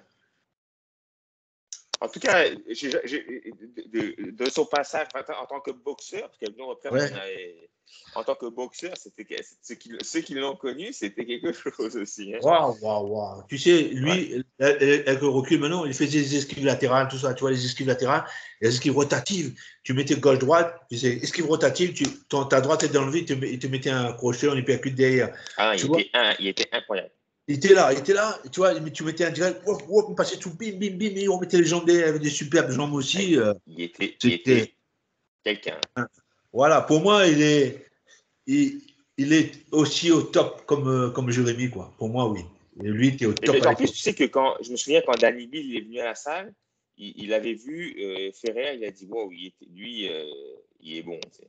Qui ça? Qui est venu? Danny Bill, il avait dit que Ah oui, Ferrer, oui, oui. il était très, Oui, très oui, bon. oui. Donc, Ah ouais, ouais. quand quelqu'un comme Danny Bill te dit que tu es bon, c'est pas des gars d'habitude qui donnent Oui, oui, oui, c'est pas voilà. facile en compliment. Quand il t'en donne Oui, un, oui, c'est que voilà, c'est ça, oui, c'est oui, bon. bien sûr. Ouais, c'est un Ok, bon souvenir. C'est t'avais un bon ouvert souvenir aussi, ton club? Danny Bill. C'est Ah un oui, bon ça, souvenir, Danny Bill. oui, Et c'est puis, Danny un Bill bon me souvenir. rapproche de Omar Benamar, qui était son professeur avant. Et je l'ai connu aussi du temps de Pachi, tout ça, tu vois. Donc, Ok. on a toujours une amitié. Et ben voilà, ça crée des liens, tout ça, tu vois. C'est incroyable. Son élève, Donc, et moi, je connais le t'as, professeur, je connais bien, c'est un ami. t'as ouvert ton. Après, oui, c'est ça. Donc, tu as ouvert Club à la petite ton île. club à la petite île. Ouais, parfait. Puis là, tu t'avais proposé d'autres combats ou. Non, la même année, si, la même année, on m'a proposé le championnat du monde en octobre 94, suite en mars 1994. Non, non, non, voilà, non, non, là je me trompe. Le club, c'est après le championnat du monde. C'est-à-dire après 1994, j'ai continué à m'entraîner chez Philippe. J'étais chez Philippe Grondin, je continue à m'entraîner là-bas, etc. Et on m'a proposé un championnat du monde contre Donc, le les Mulder. Mulder, c'est pas les Le Mulder, Mulder, c'est ça? Yann Le Mulder. On est amis sur Facebook et tout maintenant. Ok. Ouais, c'est un Ok. moment. Oui, oui, oui. Bah oui, oui, oui. Toujours. Bah oui, mais il y a l'aventure sportive, mais l'aventure humaine aussi. Il faut pas le négliger. Et Yann Le Mulder, je l'ai rencontré en octobre 94. Et là, ça a été. Un peu tactique de ma part aussi. Là, j'ai retrouvé un petit peu, pas encore au niveau de métropole, quand j'ai fait le chemin du monde, mais j'avais un niveau supérieur au championnat d'Europe. Voilà, j'avais un niveau supérieur au championnat d'Europe. Mais pareil, voilà, j'avais pas de tactique non plus. Hein. Physiquement, je courais, mais me demande pas, voilà, je savais pas ce que je faisais, je courais en endurance. Voilà, je mettais la gomme, je mettais tout, mais j'avais pas de données, quoi. Voilà, j'avais même pas un pulsiomètre ou quoi que ce soit à l'époque. Voilà, mais je savais que j'avais un bon cardio parce que j'allais courir jusqu'à Saint-Pierre, je sortais de la maison, j'allais courir à Saint-Pierre, et je remontais depuis Saint-Pierre jusqu'à la plage, depuis la plage jusqu'à Saint-Jean, aller-retour. Tu vois, donc cardio était là. Hein. Voilà, donc. Tu faisais Saint-Jean, Saint-Pierre. Saint-Jean, Saint-Pierre, oui, Saint-Jean, Saint-Pierre en courant. Et Oui. aujourd'hui, là, tu ne demandes même pas quelqu'un vers Saint-Jean, Manapani, il va te dire, ah, c'est loin. Ouais. Saint-Jean, Saint-Pierre, j'ai fait, oui. J'ai fait, oui. Je te En plus, crois, je te crois. voilà, en plus, oui, j'ai fait Saint-Jean, Saint-Pierre, ouais. Ça ne m'étonne pas. Ouais, j'ai fait. Mais mentalement, j'avais ce qu'il fallait. Tu m'aurais dit Bah, contraire. À un moment donné, j'ai voulu pousser ma allez, pour moi, ça ne suffisait pas aller à Saint-Pierre, je voulais aller jusqu'à Saint-Louis. Mais après, je me suis dit non, non. Voilà, je m'arrête à ça et voilà. Après, je courais mais tu beaucoup. sais, à Oui, l'époque, aujourd'hui, par exemple, au Canada, il y a beaucoup de prévention et on est dans une espèce de culture aussi de l'intégrité de l'athlète, c'est important. oui, oui. Donc, etc. Mais par contre, moi, ce que je remarque, par exemple, les joueurs de hockey, parce qu'ici, le sport national, c'est le hockey. Quand Oui, tu regardes les joueurs de hockey, ils sont moins j'ai l'impression, mental qu'avant, parce que malheureusement, le mental, pour le développer, si tu n'as pas de base, pour le développer, il faut se faire mal. Il n'y a pas d'autre Voilà, solution. exactement. Exactement. Mais Exactement. si tu veux, mais il y a tu essaies de préserver quelqu'un, mais tu veux qu'il devienne fort en mental, c'est impossible. Tu ne peux Voilà. pas trop non plus. Voilà. Après, si tu as des normes maintenant avec le pluviométre, etc., tu as les récupérations, tu as tout ça, c'est mieux maintenant comme ça parce que tu arrives à ajuster l'entraînement. Mais il faut quand même aller dans le dur. Pourquoi aller dans le dur? Parce que mentalement, quand tu es dans le dur là, quand tu es en combat après, ben, c'est un transfert. Le transfert se fait automatiquement. Tu vois, au niveau cognitif, ça se fait. Tu dis, putain, j'en ai bavé là-bas et là, je vais craquer là, je ne crois pas là. Et Voilà. quand tu nous disais qu'on va travailler en filière anaérobie lactique, hein, Ouais. on était comme ça, on savait déjà qu'on allait souffrir. Ah oui, ça travaillait. Hein. Et j'ai continué après avec Jérémy. Hein. J'ai continué avec les autres, c'est pareil. Hein. Je faisais un entraînement d'enfer. Hein. Fallait suivre. Hein. Il n'y en avait pas beaucoup plus. On était à 6 ou 7, mais les gars, ils travaillaient. C'est dur. Hein. C'est dur, dur, dur, dur. Ah oui, mais je le faisais aussi. Avant, oui. ouais, tu le faisais aussi, ouais, ça ne m'étonne pas. Voilà. Mais avant de revenir à, tu sais, quand tu as fait ton championnat du monde, là, tu Oui. avais perdu ce soir-là? J'ai perdu au point, oui. Ouais. Mais il m'a respecté. J'ai failli le mettre KO en plus. Il est titubé. Je suis le troisième ou quatrième, je ne me rappelle plus, quatrième. Il prend une droite, il fait ça. Il part en arrière, il est titubé. Je n'ai pas pu continuer derrière. Purée. Je m'en suis voulu ça. Je dis purée, j'aurais dû aller enchaîner. T'as pas pu parce que t'étais claqué ou. Physiquement, j'étais un peu, tu vois, 33 ans, etc. J'étais un peu claqué. Et voilà, j'étais un peu fatigué parce que c'était un morceau en face. Hein. C'était ton dernier combat, c'est ça? Dernier combat, oui. Non, pas encore mon dernier combat. J'ai combattu encore une fois. Après, c'est mon dernier combat. J'ai rencontré encore un mec de chez Royers aussi. Après, j'ai fait 5 rounds, j'ai perdu au point. Là, je me suis arrêté. Mais un top, encore un top, dans le même club de l'Omilder, un top aussi, qui avait fait déjà le championnat du monde, qui était champion du monde et tout. J'ai repris un autre. Oui. Et on m'a proposé, je dis oui, j'ai fait 3 combats comme ça. Ouais. Okay. Et là, après, et ce soir-là, il y avait le tournoi des 100 000 $. Il y avait Johnny Catherine. Il y avait le gars de la boxe française qui combat très très bien, qui a rencontré des caisses, qui a battu des caisses. Un petit? Hein? Un petit? Un peu, pas un petit, mais un moyen à peu près. Il y avait Johnny Catherine dans le tournoi, il y avait lui, il y avait comment il s'appelle lui? Ce nom-là. Enfin, c'est lui qui a gagné le tournoi. Il venait de la boxe française, lui. Il venait de la boxe française, il a gagné le C'est un tournoi. Réunionnais? Non, c'est pas un Réunionnais. Le Ah, ok, Réunionnais, c'est un c'était Johnny Français. Catherine et c'était un métropolitain qui était déjà champion du monde en boxe française, etc., plusieurs fois, qui a gagné le tournoi de kickboxing. Voilà, qui est venu avec Didier Lebon, que je connais bien. Voilà, il a gagné le tournoi. Donc, ce soir-là, il y avait le tournoi. Voilà. Donc là, tu étais encore avec ton club à la petite île ou tu avais déjà ouvert à Saint-Jean ou comment ça se passait? Ben là, non, je toujours le club. J'étais toujours chez Philippe, là, jusqu'au championnat du monde. Okay. Jusqu'au le combat aussi, j'étais encore chez Philippe. C'est après, j'ai ouvert. C'est après, il fallait que le combat terminé. Là, j'ai ouvert mon club à la petite île. Et là, ben, j'avais Ferrer, tout ça, qui débutait. Voilà, 14 ans. Et tout Ça a le monde. duré combien de temps à la petite île? Oula, au moins 2 ans. 2 ans, ok. Puis après, tu es reparti. Oui. Après, tu avais arrêté l'enseignement, c'est ça? Après, j'ai arrêté parce que je travaillais. Mes horaires ne me permettaient plus. J'avais arrêté un moment. Mais je continuais à m'entraîner chez Philippe quand j'étais libre. Je continuais à m'entraîner chez Philippe. J'ai arrêté. Et Ferrer venait chez Philippe aussi, mettre les gants chez Philippe, etc. Voilà. Il continue chez Philippe. Et il a continué chez Philippe. Et moi, et là, Philippe, ça avait monté son club. Il y avait du monde à cette époque-là. Ah oui, ben, oulala. On était, le soir, on était à 50 personnes dans la salle et il n'y avait plus de place. Elle n'était pas grande, la salle, en plus. Hein. Non, elle n'était pas grande. 50 personnes là-dedans, je te dis pas. C'était infernal. Hein. Voilà, il y avait du monde. Hein. Ouais. Là, c'était l'époque que je connais un petit peu plus. Il y avait, si je me souviens son nom, il y avait Philippe. Il y avait toi qui venais aussi. Il y avait Philippe. Il y avait Michel. Il y avait Philippe Rivière aussi. Philippe Rivière. Il y avait Philippe Rivière. Il y avait Philippe Fontaine, que tu connais. Ferrer, Philippe Fontaine. Philippe Fontaine, ouais. Philippe Fontaine, ouais. Philippe Fontaine, Ferrer. Qui avait la Loute aussi. La Loute aussi était là. Et après, il y avait qui encore Et après, il y avait un tas de jeunes aussi. Comment? Non, vas-y, on continue avec les anciens. il y avait aussi un Rivière, mais lui, il tenait plutôt les paos aussi. Lui. Il mettait un peu les gants avec nous. Il était pas mal aussi. C'était le cousin de Philippe Rivière. Et voilà aussi. Donc, toute cette bande-là, on était là. Et Puis là, il y après, avait plein de jeunes. ouais, plein de jeunes. Parce que Alexandre, il commence à s'entraîner avec son père ou pas? Oui, oui, Alexandre commençait, oui. Alexandre commençait à s'entraîner, il venait, voilà. Et donc, cette époque-là, quoi.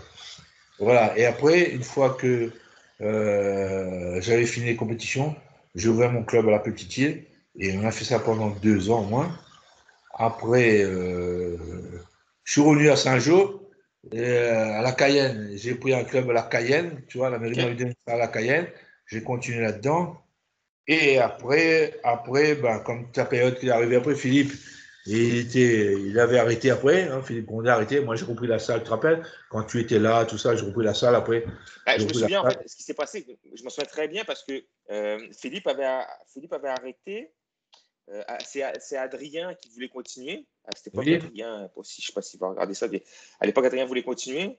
Puis il t'avait contacté pour te oui, demander voilà. de reprendre la salle. Oui, Puis voilà. là, Philippe avait arrêté, Alexandre avait arrêté aussi.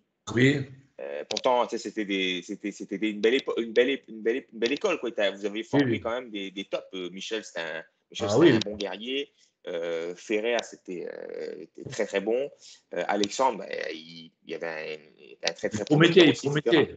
Ouais, Il ouais. promettait. Il y avait une belle boxe, de la belle Voilà. technique. C'était Et vraiment une moi et école, une belle Philippe, école. on travaillait ensemble à cette époque. C'était génial. Ouais. Ah ouais, ça Travailler- devait être. C'était génial. Il me Puis manque. là-dessus, après, Adrien, il t'a contacté pour reprendre le club. Et puis Ferrer aussi. Après, on a tous. Parce que Ferrer redonnait des cours entre-temps. Mais Voilà. Ferrer, il était moins constant dans l'enseignement, on va Voilà. dire. Après, il est venu avec moi aussi, il est venu remettre les gants et tout ça. Ouais, Super, il y avait ses deux fils qui venaient aussi. Tu te rappelles, ces deux ouais. fils? Ouais, Ces deux donc on a ouvert le club. Voilà. Donc on a commencé à s'entraîner, etc. Au début, il y avait beaucoup de monde. Après, quand ça devient intense, ben là, le tri se fait un petit peu. Ah oui, Euh, c'était je me intense. souviens, il y avait Willy, il y avait. Oui. Il y avait Willy, Moi, il il y y avait avait Adrien, il y avait moi, Ferrer, il y avait. Adrien. Adrien avait combattu d'ailleurs aussi. Ouais, Adrien, ça de après, il y l'Est, avait ouais. encore d'autres, je ne me rappelle plus, mais voilà, il y avait pas mal de monde. Hein. Ouais. Puis là, moi, je venais de. Ouais, Vlodissi revenait. ouais, Vlody a remonté sur le ring, il avait boxé Surveillant, il avait boxé 2, 3 personnes, ouais, Ouais, je me souviens. il a boxé Françoise, il a boxé Oui, Françoise ah oui, il Gala, fallait tu te s'en rappelles? rappeler, c'est vrai. Il fallait Voilà. le prendre, hein, Françoise, à l'époque. Il a perdu au point, il a perdu au point. Ouais. Hein. Mais je me souviens, moi, à l'époque, je faisais du Kwan-Kido. Puis j'avais décidé de faire de la boxe taille parce qu'Adrien m'avait dit de venir. J'ai commencé à Oui, faire de la boxe taille. Puis après, c'est là que j'avais ramené Jérémy avec moi. oui, oui. Je l'avais convaincu de venir. Il est venu. Puis Ouais. là, il a Là, il est commencé à venu avec s'entraîner avec moi. son père était là aussi, Ouais, son père est venu le tout le temps. soir. Son Il père, m'a il venait à parlé la et fenêtre, il tout. venait Ah, regarder. il venait à la fenêtre pour Il regarder disait tout. rien. Voilà, il dit rien. Je vais parler, je Non, dis, non. voilà, t'inquiète pas. Et là, on a travaillé. Et voilà, c'était la belle époque aussi. Mais là, Ouais, on a ouais, ouais. commencé à faire du bon travail à partir de ce club-là. Là, on a commencé à faire du bon travail. Là, c'était super. Ça bougeait, ça tournait. Il y avait les comptes, les ripostes, avec tout ça, quoi. Et tout ça, ça travaillait. Et moi, j'insistais sur les comptes, tous ces trucs-là, et qu'on ne voyait pas ailleurs. Parce que c'était tellement difficile à le faire, et on voyait tout ça. Ouais. Ah ouais, Et, puis tes élèves ont eu des bons. Ben, en raison de la. Ça faisait pas longtemps que le club était ouvert, tu avais des bons résultats. Tu avais, oui, Cadet, t'as Cadet, oublié non, Cadet, j'ai pas oublié, oublié. j'allais te le dire. J'allais te le dire. Cadet, j'ai Cadet, il y oublié. avait Jérémy. Ouais. Moi, j'avais quelques résultats aussi. Il y avait fait Ouais, t'avais Michel. le résultat. Il y avait un autre aussi, un gars dans le jeune, Kenny, Kenny, si, ouais, Kenny. gagné. J'avais pas mal. Je le dis aussi, se débrouillait bien. Ouais. T'es pas mal. Ouais. Alors, Et puis après, il y a eu des multiples arrêts, etc. Puis là, tu as repris le club finalement, ben, là, actuellement, tu es à. Puis là, Jérémy est parti en France, c'est ça, à un moment donné? Jérémy, en fin de compte, après, j'ai repris le club et j'ai arrêté. Comme tu connaissais, j'avais arrêté. Donc, après, je suis parti au CTC. Je suis parti au CTC, donner cours au CTC. Mais pareil, j'ai fait un petit moment, j'ai fait au moins 1 an au CTC. Jérémy était avec moi là-bas. Et après, j'ai ouvert un club à Saint-Jean. Et Il y a une petite phase de ton histoire qu'on n'a pas parlé, mais on n'est pas obligé d'en parler trop longtemps. Mais je veux dire, tu t'entraînais plus trop. quand tu avais ouvert le club, puis après, tu t'étais vraiment mis en forme. Comme là, tu es pas mal plus en forme que quand moi, tu avais repris. Oui, Tu oui. avais perdu beaucoup de poids. Comme ça m'est arrivé en 2015, j'ai eu une maladie, tu vois. J'ai eu, comme tu sais bien, j'ai eu un cancer, une leucémie Ah lymphoïde ouais. chronique. Ça m'a abattu un petit peu sur le coup. Mais comme tu sais, il y a toujours le mental de la boxe, tout le mental derrière, tout ce travail que j'ai fait derrière. Et je dis non, moi, je ne me laisse pas aller comme ça. Moi. Je ne me laisse pas abattre comme ça. Et j'ai rebondi là-dessus. Je suis parti, c'est là que je suis parti vers les régimes. Et c'est les régimes Ouais. cétogènes. Enfin, c'est pas mal, quoi. Dans la nutrition, j'ai pas mal cétogène. Après, je faisais Ouais. attention à tout. T'as fait comment? Tu préparais un combat, tu t'es documenté, tu t'es entraîné, puis Voilà. c'était vraiment un autre combat que tu préparais, quoi. Voilà, j'ai fait un autre combat, un combat contre maintenant. Alors, je t'annonce une bonne nouvelle. Parce que j'ai commencé un traitement oral cette année, en janvier, et là, je suis en rémission. C'est-à-dire Oh, ben que bravo. j'avais des ganglions ici, j'ai plus de ganglions, j'avais ma prise de sang, mais le leucocyte, tu vois, c'est pour les infections et tout ça, qui était très élevé, tu ne peux pas savoir, c'était énorme. Et donc là, c'est fini normal, toute ma prise de C'est une sang histoire est. de globules, c'est non? Globules blancs, les globules blancs. Globules blancs, c'est ça, Tu as le globule rouge pour l'oxygène, tout ça, l'hémoglobine. ouais? Tu as le globule blanc Ouais. qui, qui, C'est les euh, globules blancs. qui, est, qui, est- qui, euh, qui travaille pour l'infection, pour les systèmes L'immunité. immunitaires et tout ça. Système L'immunité, ouais. immunitaire et tout ça, voilà. Donc ça, c'est revenu normal et voilà quoi. Donc je continue toujours un traitement oral, mais qui n'est pas trop euh, gênant comme si on faisait une chimio à l'hôpital avec tu vois, Ouais. tête de cheveux et tout ça. Donc ça Mais va. tu t'es entraîné, tu t'es re-entraîné, tu t'es remis en forme, hein, tu fais de la Ah force, oui. tu fais des. On en Oui, parlait au début, mais tu t'entraînes en force, tu fais des tractions, tu fais de la course. même quand j'étais, tu sais, même quand j'étais en train de faire les régimes, je prenais presque plus de sucre. J'étais à moins, je veux dire de sucre, hein. J'étais, oh là là, je devais être très très peu de sucre. Je prenais plus de sucre du tout, sucre rapide, Bah, sucre lent, t'étais en pur céto, je me souviens, tu mangeais plus des acéto. avocats, tu as dû Hein, plus manger acéto. plus d'avocats au cours Voilà, de ta vie que tout le plus de monde dans sucre toute du leur vie. tout, plus rien, plus de pain, plus de riz, pendant 5 ans j'ai fait ça, hein. 5 ans, hein. J'ai fait pendant 5 ans, tu vois. Et là tu as réintroduit un peu de glucides, j'imagine? Là, j'ai réintroduit du glucide parce que j'ai eu le traitement, tout ça, je suis revenu. Et puis, une fois, j'étais allé courir. Je suis monté la pente à côté de chez moi là-bas. J'ai couru et arrivé en haut, j'avais du mal à monter. Tu vois, je dis, ça, il y a un problème. Tu vois, tu vois, et tout ça, ça m'a fait réfléchir. Ça fait qu'après, ben, j'ai attendu, j'ai pas pris encore de sucre. J'ai attendu un petit peu, j'allais marcher, tout ça. Et j'ai attendu vraiment quand ben, j'ai commencé le traitement. Là, j'ai introduit du sucre, hein, tu vois, le sucre lent et tout ça. Et là, ça va mieux. J'ai repris du poids. J'étais à 74 kilos. Je suis remonté à 82 kilos. Voilà. Et Ah, donc donc, là, tu as un bon poids de forme. oui, un poids de forme. Oui, ben, je vois parce que euh, même je mets les gants. Performance, on. Je remets les gants encore, tu vois. Je mets les gants et je vois. Je mets les gants hein, avec des mecs. Hein, je mets les gants. Ben, en fait, moi, honnêtement, tu es un des entraîneurs parce que tu prêches par l'exemple, tu fais attention à toi, tu es droit, tu essaies de. Ça, c'est quelque chose Ah oui, que ben, je il dois faut, il le respecter. faut. Hein, donc, non, mais il y en Il a qui ne font pas. Il y en a qui mangent des ben, ils pizzas font parce qu'ils disent de ne pas. pas en manger. Quoi. Après, tu sais, après, il lui arrive des misères aussi. Après, il dit, ouais, je suis pas heureux parce que, ben, voilà, etc. Ta vie familiale n'est pas droite. Tu vois, tu vas aller là, tu te crées des problèmes toi-même.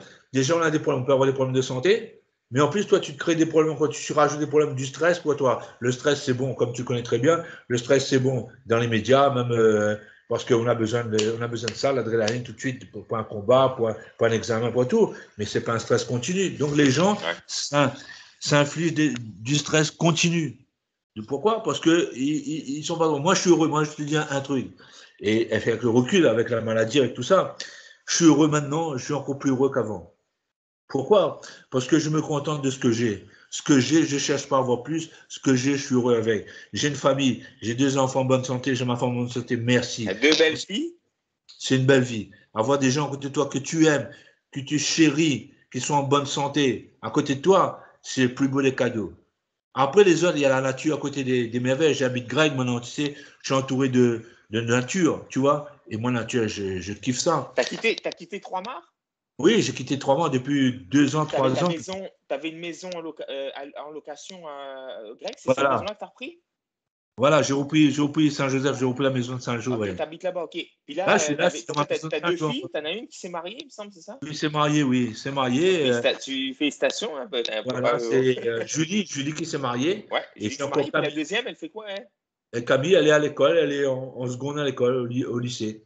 Ça Voilà, passe voilà. vite. 14 ans, oui, c'est pas vite. 14 ans, elle était tout petit, tu te rappelles. Voilà, et voilà, et bon, ben pareil, hein, j'ai 33 ans de mariage avec ma femme, je l'adore, je l'aime toujours comme au premier jour.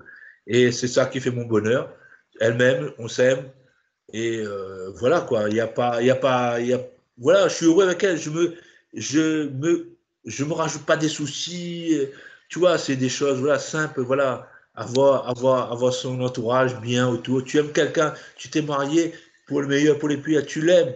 Ben pourquoi faire autrement alors que tu as ce qu'il faut là. Et quand tu te rends compte après quand un jour tu te pars ailleurs, tu crées du stress pour toi, etc. Et en fin de compte, tu as tout ce qu'il faut là. Voilà. Et voilà. Et Et là, c'est comme... actuellement, t'entraînes encore, là, t'entraînes Jérémy il se prépare pour des combats. Oui, il devait faire un combat le 29. C'est annulé. Là, il a une proposition en février, je ne sais plus la date, pour aller en Russie. Mais il va sans moi, bien sûr. Il va sans moi. Hein. Voilà. Mais moi, je suis en train de l'entraîner. J'assiste à ses entraînements plus maintenant. Même quand il va au CTC mettre les gants, etc., je suis là. Il met les gants de Casambo avec quelqu'un d'autre du haut niveau aussi. Et là, Ah, je suis derrière. Casambo, il est bon. Et du haut niveau, bien sûr. Voilà. Et donc, ça fait que. C'est pour ça que tout à l'heure, tu disais un truc à propos de Jérémy. Je te dis, hein, je reviens dessus par rapport à ça.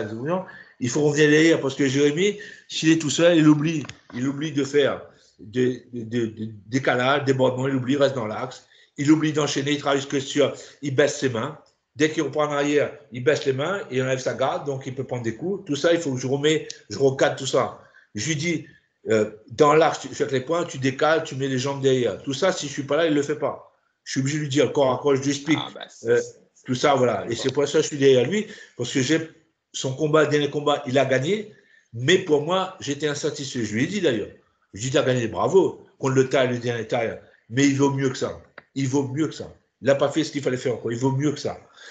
Et là, on est en train de travailler, si tu veux, quand quelqu'un vient sur lui, le mec enchaîne, il bloque les premiers, après il fait un pivot, il passe sur les côtés, le mec, son attaque est annihilé, en fin de compte, début d'attaque, oui, la fin de l'attaque, elle est annihilée parce qu'il n'est plus dans l'axe. Quand il n'est plus dans l'axe, le mec, il met dans le vide, donc il est de l'autre côté, et derrière, il peut contre-attaquer, etc. Et c'est un travail qu'on est en train de faire encore, tu vois, et c'est pas évident, il faut le travailler, il faut lui dire, il faut qu'il répète, il oublie, des fois, il a envie de se faire plaisir, je suis derrière, je dis, oh, non, tu travailles. Jure, laisse-moi me lâcher un peu. Dis, lâche-toi un rôle, après on revient. Voilà. Et même quand il travaille avec des mecs inférieurs à lui, je veux qu'il travaille. Dis là qu'il faut en profiter parce que le mec, il est inférieur à toi, donc tu peux te protéger, travailler plus ton côté défensif et mais travaille sur les côtés, tout ça. Et c'est là, c'est en travaillant. Si tu arrives à appliquer ça avec des moins forts, ben, au fur et à mesure, à force de le répéter, parce que l'apprentissage, c'est la meilleure la répétition, c'est la meilleure de l'apprentissage. Donc, à force de répéter, ça devient automatique. Ce geste devient automatique, mais il faut que ce soit un bon geste. Si, comme je te disais tout à l'heure, tu mets un direct, tu mets le bras ici, tu n'es pas couvert, tu n'as pas de défense, tu n'as que l'attaque, ce geste-là, à force de le répéter, il deviendra un geste automatique. Et tu vas le sortir un jour quand tu seras en combat, tu vas faire ça et tu vas te le prendre là. Regarde simplement, j'ai vu le combat, comment il s'appelle le Thaï, là, il a mis KO sur un high kick, j'ai vu ce combat-là, c'est Giorgio Petrosian. Il a pris un KO avec un Thaï sur un high kick. Ouais, One FC. Là. Ouais. Pourquoi? Parce qu'au dernier moment. C'est pas Rotang, mais c'est. Non, c'est pas Rotang, c'est un autre. C'est. Tout à l'heure, ça va me revenir. Et il a pris un kick, c'est en sortant de près, il s'est éloigné, il avait baissé la garde. Il a pris le high kick. Et l'autre. Pourtant, lui d'habitude, c'est quand même un robot, tu vois. Il est comme Voilà. chirurgical. Il a fait une erreur. Et là, il avait un moment de attention. Une erreur à ce niveau-là se paye cash. Il a fait une seule erreur. Il a payé cash. En plus, le mec en face, c'était un mec terrible parce qu'il a des high kicks, il monte la jambe facilement, il a une souplesse incroyable et des high kicks incroyables. Ouais, c'est pas super, c'est qu'on soit pas contre super bon. Super bon, super bon. Ouais. Super bon, voilà, super bon. Donc super bon, la KO. Et dommage, quoi, parce que voilà, c'est. Voilà. Donc, c'est pour ça les erreurs se payent cash. Et à ce niveau-là, il faut être très rigoureux de monter les mains. Avant, Jérémy, il avait tendance à baisser les mains, esquiver sans les mains. Je lui dis non, non, tu esquives, mais les mains font partie de l'esquive. Donc, tu esquives avec tes mains. Et là, on fait un bon travail. Parce que derrière, il prend moins, il prend pas. Il n'y a pas un risque de dire que le mec va passer un kick derrière parce que les mains sont là. Tu vois, et ça, c'est important d'avoir une bonne défense. Une bonne défense, une bonne attaque, avec préparation de l'attaque, feinte, etc. Mais tu as une bonne défense d'abord. Si tu n'as pas de bonne défense, tu peux pas avoir, tu vas en attaque, mais derrière, tu vas en prendre aussi. Et c'est pas bon. Il faut, comme on dit, tu rappelles les termes tactiques, toucher, ne pas être touché. Et ne pas être touché et toucher. Et je touche La avant base de la d'être boxe. touché. Et je peux être pour être touché. Avec les feintes, etc. Donc, voilà. Préparation de l'attaque, tu vois. Et tout ça, c'est la base. Ce qui manque, ce que je vois pas ou ailleurs, tu vois. Ce que je vois pas. Les mecs travaillent dans l'axe, dans l'axe, et je vois pas. Et voilà. Mais après, c'est tant mieux pour nous. Tant mieux pour nous. S'ils ne travaillent pas dans l'axe, on pourra, d'un point de vue tactique, faire autrement. Voilà. Et Donc donc, là, tu continues à former Jérémy et à avoir à le former pour des différents combats. oui, Vous faites vous travaillez de manière très scientifique, c'est-à-dire que vous faites la préparation physique adaptée à oui, lui en travaillant oui. de la force, en travaillant des contrastes de charge. Voilà, ça, ouais. Ta façon d'enseigner la boxe, c'est très technique, technico-tactique, attaque-défense, les différents statuts de combattants, Voilà. et Et différentes même, cibles, différents. et indirectement, quand tu vas faire de la force, il va travailler son mental en même temps, parce que c'est lourd. Oh, oui, non, non, Les mecs qui n'ont jamais tout fait de communique. force, ils ne savent pas ce que c'est. Hein. Lever lourd, c'est infernal. Hein. Quand tu as fait 3 répétitions, tu es au dernier. Et en plus, quand tu as des mecs pour assister, quand tu n'as pas de mecs pour t'assister, tu es obligé de pousser vraiment, tu es là. S'il n'y a personne, tu es mort. Hein, le truc qui tombe sur toi. Ou si tu n'as pas un Ah ouais. truc de sécurité, si tu as un truc de sécurité, c'est bon, tu poses. Mais c'est dur de monter quand tu arrives là. Si tu fais des grimaces et tu n'arrives pas à monter, tu es obligé d'accrocher. Donc tu sais très bien ce que c'est. Donc tout ça, ça contribue aussi au mental aussi. Voilà, parce que si tu te fais pas mal, quelque part, ben, il n'y a pas de contribution du mental. Parce que le mental, il fonctionne avec dans la douleur, quelquefois aussi. Hein. Dans, Malheureusement, oui. malheureusement. Et voilà, tu es obligé. Hein. Si tu n'as pas ça, voilà. Dès un petit moment, après, tu vas craquer facilement. Si tu as un combat, tu vas craquer facilement. Et il ne faut pas. Il faut pas. Et voilà. Et bon, il y a des choses qu'on rajoute comme ça et c'est super. Et voilà. Eh Et en bien, plus, je vous souhaite du succès. ben, c'est à tout pour lui parce que j'ai fait une promesse. J'ai fait une promesse à des proches de lui que je ne lâcherai pas. Donc, je tiens ma promesse. Je ne lâcherai pas. Alors Voilà. lui, faut lui, il faut lui serrer la vis. Oui, il faut tirer la vis, mais là, ces derniers temps, il est mieux, beaucoup mieux. Ouais, ben, il prend de la Beaucoup, beaucoup. maturité, c'est sûr. Oui, oui, beaucoup mieux. Je l'ai interviewé il n'y a pas longtemps, Voilà, il prend de la voilà. Et maturité. là, il veut aussi, par la suite, faire du MMA après. Voilà, et donc, il voudrait faire du MMA. Voilà, je dis, bah, pourquoi pas, si tu veux, oui. Ah, pareil, il faut une bonne technique de sol, bonne technique de lutte, c'est autre chose. Voilà. Là, ton frère peut l'aider. Hein. Oui, au sol. Après, ouais, lutte, il faudrait qu'il trouve un bon lutteur aussi, tu vois. Même si on a des bases, et même mon frère a des bases, parce que Bernard, il actuellement quand même moi j'ai dessus, avec des barrettes et tout. Mais voilà, la base, oui. Bernard, voilà, Bernard peut nous aider. Mais, euh, mais après, la lutte, c'est important aussi de faire de la lutte, parce que, bon, ouais, il y a tous Ah, les transitions. ouais, transition, voilà, voilà. Voilà, donc c'est important. Mais quand tu fais du corps à corps, déjà, ça t'aide beaucoup, la lutte, parce que tu as le système du polygone de sustentation, tout ça que tu trouves en lutte, etc. Les déséquilibres, amener le gars sur un appui pour pouvoir le projeter et tout ça. Mais ça, tu retrouves Et carrément. le transfert boxe taille MMA, c'est quand même dur. Tu sais, là, il y a Cyril Gann qui s'en sort bien. Oui. Mais il y en a beaucoup qui ont essayé et puis ils ont pas été capables. C'est difficile, c'est pas la Oui, même parce chose. que le problème, c'est qu'ils n'arrivent pas à faire le transfert entre le boxe taille, alors que c'est la boxe taille, et le MMA, le sol, c'est proche. Parce que quand tu arrives encore à corps, tu utilises beaucoup de force. C'est la force et la technique. Au sol, c'est la force et la technique. Je dirais même pas, j'irai plus loin encore. Quand tu arrives encore à corps, c'est du shitsao, comme en Wing Chun. Pourquoi? Regarde, encore à corps, tu fermes les yeux, c'est basé sur les sensations. Tu as une main ici, l'autre main ici. C'est basé sur les sensations. Si tu tiens une main à côté, tu sais que les coups ne passeront pas. Tu tiens le coup de l'autre côté, ta tête bien rentrée, tu sais que l'autre coup ne passera pas. Donc, c'est basé sur les sensations. Après, si tu fermes les yeux, tu peux fermer un corps à corps en fermant les yeux. comme tu fais du Shisao en Wunchan, comme tu fais de la lutte, quand tu fais au sol, tu peux travailler, à force de travailler, fermer les yeux et travailler même de près, parce que tu as un contact avec l'autre. Par contre, la boxe, tu ne peux pas. Il faut ouvrir les yeux, parce qu'il y a une distance. Quand il n'y a pas de distance, c'est la force, et c'est le contact, c'est les sensations. Tu vois, tu commences à travailler même au sol, voilà, j'imagine pareil. qu'il y en a qui peuvent faire ça les yeux fermés, quoi. Voilà. Donc, c'est tout ça. Après, c'est une question de sensation, après. Et ça, c'est important aussi. Et voilà, quoi. Donc, voilà, moi, je suis content parce que je ne fais pas comme les autres et je suis heureux dans ce que je fais.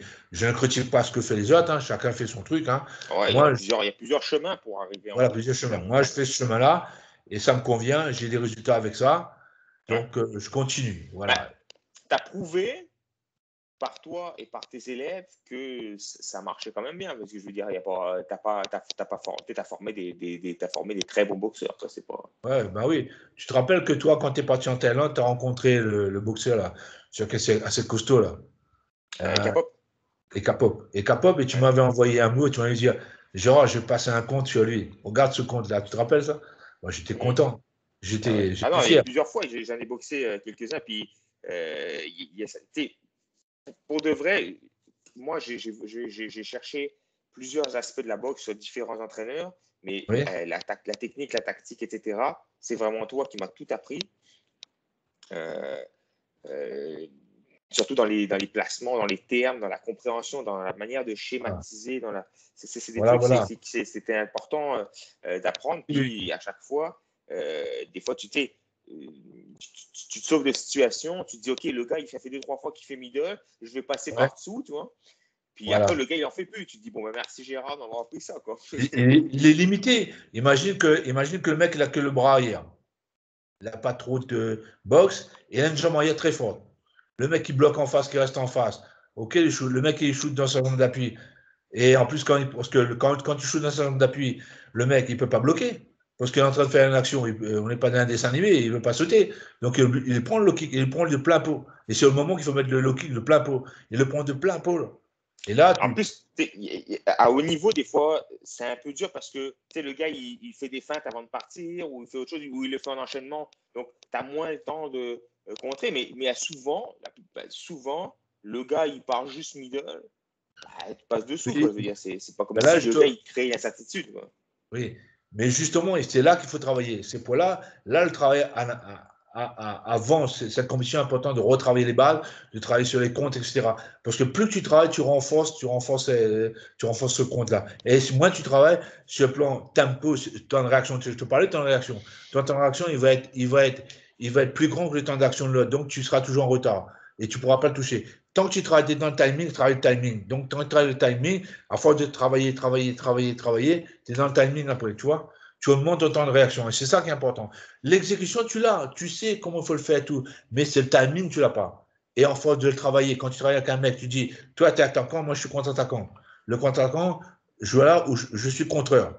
Je suis en deuxième, je t'attends. Tant que tu n'as pas fait de technique. Et je te dis en même temps, au départ, je travaille sur un coup, et je te dis, fais le compte pour t'habituer, pour te mettre en Ouais. confiance. Après, je dis au gars de travailler sur 3 coups, et tu essaies de contrer au milieu de ça.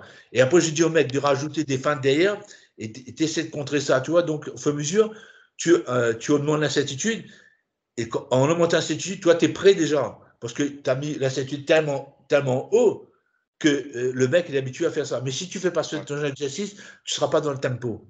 Tu C'est pas comprends quoi? le secteur bio-informationnel, c'est ça, j'imagine. C'est C'est ça que tu ça, as c'est appris là-bas. exactement ça. Le bon infirmier, on passe ça de perception, décision, ça se passe dans la tête. Ça s'appelle Ouais. ça le temps de réaction. Le temps moteur, c'est l'action, ce que tu vas faire, ce que tu vas produire. Ouais. Et tout ça, l'ensemble s'appelle le temps requis. Le temps requis Mais pour. le temps moteur, il y en a qui l'ont plutôt avec les fibres rapides ou des fois coordination, etc. Mais le secteur bio-informationnel, la décision, Oui, etc., oui. tout ce qui se La passe, ça, décision, la c'est perception et quelque chose que j'ai décision, remarqué. c'est au niveau cognitif.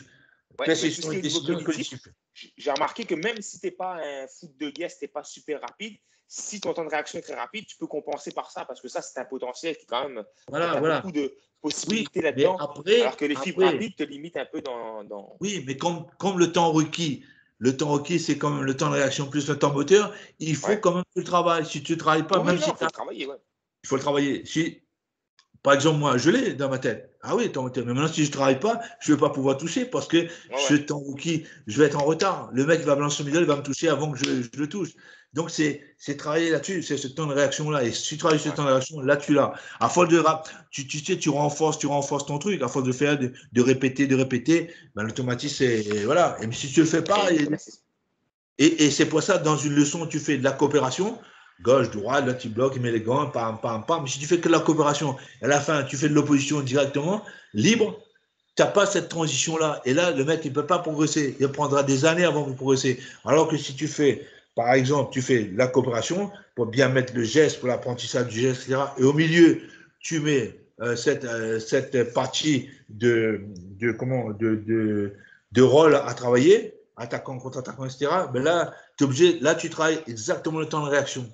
Et en travaillant le temps de réaction, tu peaufines ça pendant cette période-là. Et après, quand tu fais libre, tu vois, le mec va sortir parce qu'un compte, c'est pas sur 3 minutes. Si tu as sorti 2 comptes, c'est déjà pas mal. Hein. C'est bien. Parce que c'est tellement du haut niveau que c'est très dur. Mais si tu as sorti 2, eh ben, c'est 2 ou 3, c'est déjà super. Hein. Voilà. Mais des fois, quand ça touche, ben, ça fait mal, tu mets le cul par terre. J'ai bien fait un super combat au stade de l'Est face à un taille. Face à un taille, le mec, il vole. Il vole. Je te dis, on dirait que le mec, il fait des bons. Je vais me la shooter en jambe, il vole. C'est incroyable. C'est incroyable, incroyable. Ouais, mais j'ai vu le combat. Tu as vu? C'est incroyable. Impressionnant. Le tempo est incroyable. C'est incroyable. Voilà. Donc, mais bon, ben, c'est toute cette partie-là. Et la passion est toujours là. L'âge vient, mais la passion est toujours là. Et c'est ce qu'il faut.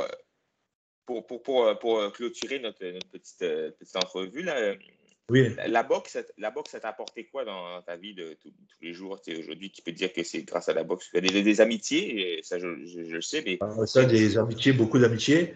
Et aussi la droiture. La droiture, l'effort. L'effort parce que tu peux faire un transfert avec du sport dans tes études, dans ton travail, dans tout. Pourquoi? Quand tu veux apprendre à boxer, c'est un savoir. Apprendre à boxer, c'est un savoir. Tu as un savoir, mais il y a un chemin à faire. Le chemin, il est long. C'est pas en 2 mois, 3 mois. Le mec qui abandonne, qui vient à la salle, qui fait 3 mois de boxe, il dit il a fait de la boxe. Non, tu n'as pas fait de boxe, là, mon pote. T'as encore à apprendre, tu as un chemin long. Et le mec qui suit ce chemin-là pendant des années, lui, il sait ce que c'est que la persévérance. Et lui, il va pouvoir faire un transfert dans ses études ou ailleurs. Parce qu'il sera persévérant. On va dire, écoute, un savoir pour acquérir un savoir à l'école ou dans mon professionnel, il faut que je bosse, il faut que c'est un chemin qui est long, c'est un chemin à parcourir. Il faut faire ça. Sinon, je peux pas l'avoir tout de suite. C'est trop facile de dire, je claque des doigts et je l'ai. Non, il y a un chemin à parcourir, un savoir à acquérir sur des années. Et ça, c'est très bon pour la vie au quotidien. Tu vois, ça, c'est important. Ça te permet, c'est des bonnes valeurs que tu peux transférer dans ton quotidien. Tu vois, et en même temps, quand tu es d'investir, quand tu vois que ton stress augmente, tu vois le stress augmente de la personne, faut le baisser.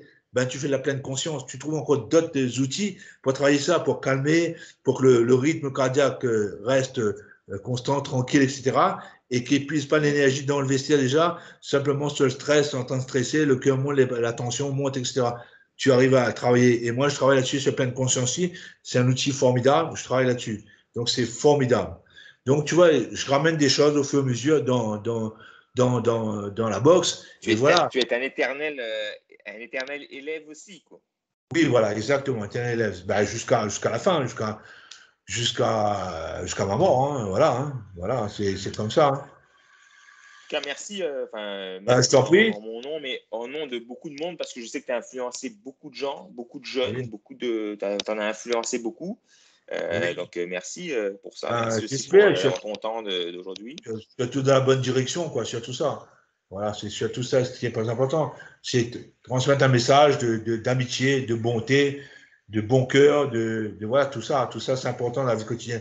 Et moi, j'évite de transmettre tout ce qui est bagarre, tout ça, parce que moi, je ne forme pas des bagarreurs, je forme des combattants. La différence entre des sportifs, des professionnels. Des sportifs combattants, combattants et pas des bagarreurs. Moi, je ne suis pas des bagarreurs. C'est un sport professionnel, c'est pas voilà. la bagarre. Voilà. Voilà, moi, ça ne m'intéresse pas de l'autre côté parce que ça finit toujours mal. Donc, voilà, cet aspect-là. Voilà. Merci beaucoup, Gérard.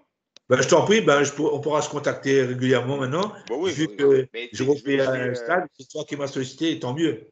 Et tant mieux. Ouais, j'aimerais ça, si on est capable, tous les trois, enfin, toi, moi, puis Nicolas, peut-être faire un truc à 3, ça pourrait être cool aussi pour parler de préparation physique, ça pourrait être sympathique. Ouais, on pourrait, je vais voir Nicolas si un joueur il veut le faire, si un moment est libre, on pourra le faire, oui. On pourrait faire un Skype. Même parler de tactique, technique, tout ça aussi. Ça pourrait être cool. Voilà. Et je vais mettre l'enregistrement sur YouTube, puis je te partagerai le lien, tu vas pouvoir le partager sur ta page après. Voilà. Et en plus, ce qui est bien, c'est que vous êtes plus dans la préparation physique. Ouais. Moi, je suis plus en hockey, je suis plus dans le tactique, tu vois. Donc, tout ça, ça va faire un mélange explosif, c'est super. Ah, ça va faire une belle entrevue, j'imagine. Non, je vais proposer à Nicolas et je te dirai sa réponse. Voilà. Parfait, il n'y a pas de souci. Je vais mettre ça sur YouTube déjà. Après, moi, la technologie, je ne sais pas, c'est toi qui vas machin, parce que moi, je fais. C'est bon, il n'y a pas de problème. Et lui, après, tu vas faire le lien, parce que ce n'est pas évident pour moi. Voilà. T'inquiète pas pour ça, Gérard. Merci de ton temps. Merci à toi, merci de m'avoir sollicité. Bonjour à ta famille. Je suis tombé un petit peu, dans la léthargie, je ne vais plus trop faire, mais là, comme tu m'as sollicité, comme tu es quelqu'un de bien et que j'aime bien aussi, et puis on a un passé tous les deux, on a un truc ensemble, tu vois. Et ça c'est pour la vie. Donc, quand tu m'as sollicité, si tu es quelqu'un d'autre, je ne l'aurais pas fait, peut-être. Et j'aurais eu tort, certainement, mais je n'aurais pas fait. Le fait que c'est toi, bon, je l'ai fait, voilà. Et je regrette. Ça me touche, ça me fait plaisir. C'était bien. On m'a déjà proposé de refuser. Mais comme c'était toi, je lui ai dit OK. Voilà. Mais maintenant, peut-être qu'avec les autres, je viendrai aussi. Maintenant que en fin de compte, c'est passé aussi. Donner son point de vue, c'est important aussi. Peut-être que tu as quand même un bagage technique. Puis il faut écouter les anciens quand on veut progresser, parce qu'ils en savent des choses. Des choses. Voilà. Sauf si les anciens restent au bord de la maison, ils sortent pas, ils ont pas. Parce que être ancien, c'est pas seulement être ancien, c'est une bonne chose, mais aussi avoir des expériences vécues, c'est-à-dire aussi bien mauvaises que bonnes. Et c'est comme ça que tu prends l'expérience. Mais si tu n'as rien vécu, tu t'assois dans ton fauteuil à la maison, tu regardes la télé toute la journée, c'est pas comme ça, tu as des expériences. Tu n'as rien. C'est vrai. C'est important de nuancer. De nuancer, exactement. Voilà. Bon, salut Gérard. Salut, à bientôt. À bientôt, salut à ta famille. Bye. Salut, merci à toi aussi. Et au fait, bon, on verra là, parce que sinon, je pense que tu as besoin aussi de te reposer, etc. On se verra une prochaine fois. D'accord? On va en refaire d'autres, il n'y a pas de problème. D'accord, autrement. Allez, bye. À plus, Gérard. Bye. Salut. Bye.